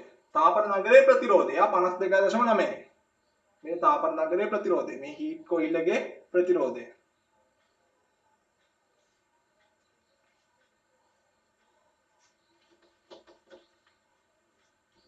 රෝමි ඉලක්කම් 6 අහනවා. එන්න මෙහෙම. සැපයුම් වෝල්ටීයතාව 200යි වෝල්ට් දක්වා අඩු කරනවා. දැන් කලින් හිටියේ 230 නේ. ඉලක්කම් 6 මේ සැපයුම් වෝල්ටීයතාව ළමයි 230න් පාවිච්චි කරේ. දැන් 200 දක්වා අඩු වුණාලු. 200 දක්වා අඩු වුණාලු. 200 දක්වා පහත බැස ඇති විට පද්ධතියේ උෂ්ණත්ව නැග්ම සෙල්සියස් අංශක 30 සිට 60 දක්වා තමයි සිද්ධ වෙන්නේ. ලබා දීමට අවශ්‍ය දඟරේට අවශ්‍ය කාලය අහනවා. දැන් අහන්නේ ළමයි දැන් කලින් මේ කාලේනේ ගියේ 29.28 නේ. ඒක සිද්ධ වුණේ ළමයි වෝල්ට් 230ක් දීලා. දැන් වෝල්ට් ගාන කීයද? දැන් වෝල්ට් 200යි දෙන්නේ. එහෙනම් අපි හොයමු ඉස්සෙල්ලාම මේ වෝල්ට් 200ට ගැලපෙන අලුත් ක්ෂමතාවය. එහෙනම් අපි හොයමු අලුත් ක්ෂමතාවය. අලුත් ක්ෂමතාවය හොයමු. අපේ සමීකරණය තමයි ආය දාන්නේ P සමානයි මේක v වර්ගයේ බෙදීම r. දැන් අලුත් වෝල්ටීයතාව කීයද? අලුත් වෝල්ටීයතාව රෝමි ඉලක්කම් 6 කියවන්න වෝල්ට් 200යි. ඒ කියන්නේ 200 වැඩි කිරීම 200යි. බෙදන්න ප්‍රතිරෝධය කීයද මේ කම්බියේ? 52.9යි. එහෙනම් කීයද උත්තරේ එන්නේ? මේක සුළු කරාම උත්තරය එනවා 756.14යි. 756.14යි වොට් කියලා එනවා. මේ තමයි අලුත් ක්ෂමතාවය. දැන් කලින් 1000නේ. දැන් අඩු වුණා ක්ෂමතාවය. හදාගන්න. මේ තමයි අලුත් ක්ෂමතාවය. එහෙනම් බලමු අලුත් ක්ෂමතාවයට ගැලපෙන කාලය. එහෙනම් අපේ සමීකරණය මොකද්ද? ක්ෂමතාවය සමානයි තාපයේ බෙදීම කාලය. ක්ෂමතාවය කියන අලුත් ක්ෂමතාවය 756.14යි. තාපය වෙනස් වෙන්නේ නැහැ ළමයි. සෙල්සියස් අංශක 30 සිට 60 දක්වානේ. ඒ තාපය කීයද? 29280යි. මයික් එක ඔෆ් කරන්න.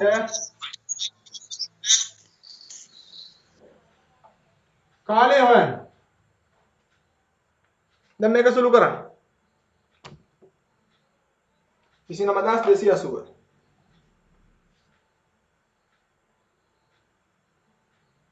එතකොට 29280න් බෙදන්න 756.14 කීයද එන්නේ? 38.7යි තප්පර. T එන්නේ කීයද? 38.7යි තප්පර. ඇයි ළමයි මොකද වෙන්නේ? T උඩට යනවා මෙයා පල්ලෙහාට යනවනේ. T උඩට යනවා 756.14 පහළට යනවා. වැඩි දැන් කාලය වැඩි වුණා. ක්ෂමතාවය අඩු වුණා, කාලය වැඩි වුණා. ක්ෂමතාවයත් අඩු වුණා, වෝල්ටීයතාවත් අඩු වුණා, විභවාන්තරෙත් අඩු වුණා. හැබැයි කාලය වැඩි වුණා. රත් වෙන්න යන කාලය. රෝමිලක්කම් 7. රෝමිලක්කම් 7 අහනවා තාපන නගරයේ නියමිත වෝල්ටීයතාවයෙන් ක්‍රියා කරන විට. නියමිත වෝල්ටීයතාවයෙන් ක්‍රියා කරන විට. හරි. ද්‍රවය එහි තාපාංකයේදී මුළුමනින්ම වාෂ්පීකරණය වීමට ගතවන කාලය. ඒ කියන්නේ තාපාංකය කියන්නේ ද්‍රවයක් වාෂ්ප වෙන සංසිද්ධිය, වාෂ්ප වන උෂ්ණත්වය. තාපාංකයේදී මුළුමනින්ම වාෂ්පීකරණය වීමට ගතවන කාලය ගණනය කරන්න. ඊළඟ දින ද්‍රවයේ වාෂ්පීකරණයේ විශිෂ්ට ගුප්තතාපය 2000යි කිලෝජූල් කිලෝග්‍රෑමයට. ළමයි මෙතන සිද්ධ වෙන අවස්ථා විපර්යාසයක්. ද්‍රවයක් වාෂ්ප වෙනවා. එතකොට ද්‍රවයක් වාෂ්ප වීමට ඒ සිද්ධිය සිදුවන උෂ්ණත්වයට කියනවා තාපාංකය කියලා. එතකොට අහනවා මේ වාෂ්පීකරණය වීමට ගතවන කාලය. දැන් අපේ සමීකරණය මොකද්ද? අපේ සමීකරණය තමයි ඉස්සෙල්ලාම මෙන්න මේක. මොකද්ද? වාෂ්පීකරණ අවස්ථාවේ සමීකරණේ ගුප්තතාපයේ අවස්ථාවේ සමීකරණේ ඒ තමයි H සමානයි ml. H කියන්නේ මොකද්ද? H කියන්නේ ඒ අදාළ තාපය. M කියන්නේ ස්කන්ධය. H කියන්නේ තාපය, M කියන්නේ ස්කන්ධය. M ස්කන්ධය. L කියන්නේ වාෂ්පීකරණයේ ගුප්තතාපය. වාෂ්පීකරණයේ ගුප්තතාපය. ළමයි H සමාන ml නේ. මේකේ දෙපසම කාලයෙන් බෙදනවා. දෙපසම කාලයෙන් බෙදනවා. දෙපසම කාලයෙන් බෙදනවා. H බෙදීම T. ළමයි H බෙදීම T කියන්නේ ක්ෂමතාවය. H බෙදීම T කියන්නේ මොකද්ද? ක්ෂමතාවය. H බෙදීම T කියන්නේ මේ තාපය බෙදීම කාලය කියන්නේ මොකද්ද? ක්ෂමතාවය. එහෙනම් P සමානයි ml බෙදීම T. ළමයි ද්‍රවයේ ස්කන්ධය ගන්න කොහොමද? ඝනත්වය වැඩි කිරීම පරිමාවයෙන්. ද්‍රවයේ ඝනත්වය කීයද තිබ්බේ? දැන් කලින් අපි ඒක හදුවනේ. ද්‍රවයේ ඝනත්වය කීයද? 1200යි kgm-3. ද්‍රවයේ පරිමාව කීයද තිබ්බේ මුල් අවස්ථාවේ? 120යි ඝන සෙන්ටිමීටර්නේ. ඝන සෙන්ටිමීටර් ඝන මීටර් කරන්න 10^9න් වැඩි කරන්න. මේක සුළු කරාම කීයද එන්නේ? මේක සුළු කරාම එනවා 14.4යි 10^2යි. 10^2 කිලෝග්‍රෑම්. ඒක උතන්ට ආදේශ කරන්න. 14.4යි 10^2. මේ තමයි ද්‍රවයේ ස්කන්ධය. ඊළඟට වාෂ්පීකරණයේ ගුප්තතාපය කීයද L වලගේ? 2000යි කිලෝජූල් නේ.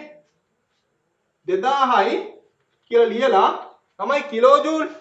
කිලෝ කියන්නේ එතන 10 බල 3ක් නේද? 10 බල 3යි.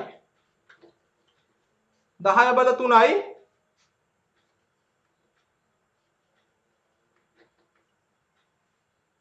බෙදීම කාලය දන්නේ නැහැනේ. ක්ෂමතාවය දන්නවා. ක්ෂමතාවය කීයද මුල් අවස්ථාවේ? ළමයි මුල් අවස්ථාවේ ක්ෂමතාවය ගන්නෙ. ඒ කියන්නේ රෝමිලක්කම් කීය ක්ෂමතාවයද මේ ගන්නෙ? මේ ගන්නෙ ළමයි.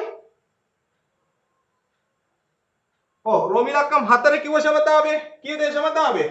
කිලෝවොට් එකක්. ඒ කියන්නේ වොට් 1000ක්. වොට් 1000ක් ගන්නෙ.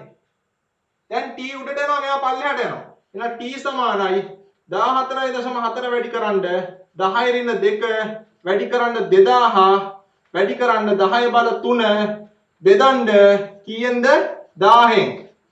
මේක සුළු කරන්න ළමයි. මේක සුළු කරාම උත්තරේ අන්තිම උත්තරේ තප්පර 288යි. සුළු කරන ළමයි කැල්ලක තියෙනවනේ. මම ඒක සුළු කිරීම දැන් ලොකුට කියලා දෙන්නේ නැත්තේ. කැල්ලකෙන් සුළු කරන්න ඕගොල්ලෝ.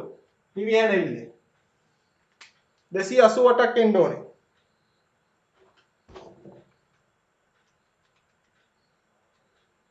හේතුව මේ දැන් අර MCQ පේපරේ එදා ලිව්වේ 35යි. මම බලනවා හරි ඉතින් මම මේ සිකුරාදාත් MCQ පේපරේ දෙනවා. ළමයි ගොඩක් ලිව්වේ නැතුණොත් ඉතින් මම මේ MCQ පේපරේ දෙන එක නතර කරලා මේ ඉරිදර මේ කරන පේපර විතරක් කරනවා. මේක කේස් එක දැන් ඉරිදා දැන් මම දන්නේ මම මේ අදත් ළමයි දැන් සාමාන්‍ය 100ක් විතර ඉන්නවනේ. මේ අදත් හිටියේ 50ක් වගේ. එක්කෝ මේ ලොක්ඩවුන් කරපු හින්දා data ප්‍රශ්නයක් එන්න ඇති. කනෙක්ෂන් ප්‍රශ්නක් තියෙනවා. ඒවා හිතන්න පුළුවන් සාධාරණ හේතු.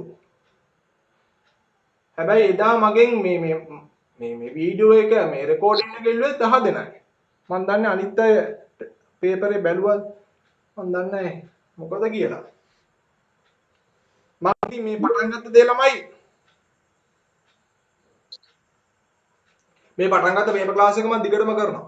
මට ළමයි එක්කෙනෙක් හිටියත් ඇති මම කරනවා. මොකද මම මේ පටන් ගත්ත දේ මගින් නවත්තන්නේ නැහැ. හරි?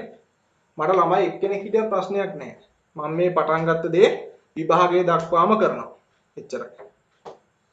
විභාගයේ දක්වාම ළමයෙක්ගෙන් 7-5ක්වත් ගන්න නැතුව හරි කිසිම රුපියලක දෙයක්වත් ගන්න නැතුව 7-5ක්වත් ගන්න නැතුව මම මේ පටන් ගත්ත දේ ඉවර වෙනකම් කරනවා.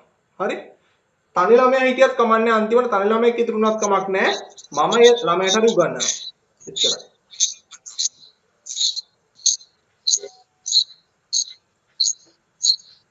විභාගයේ දක්වාම කරනවා අපිට පේපර් 20ක් 25ක් විතර කරන්න පුළුවන් කියලා හිතනවා ඔක්තෝබර් විභාගෙ තිබ්බොත්.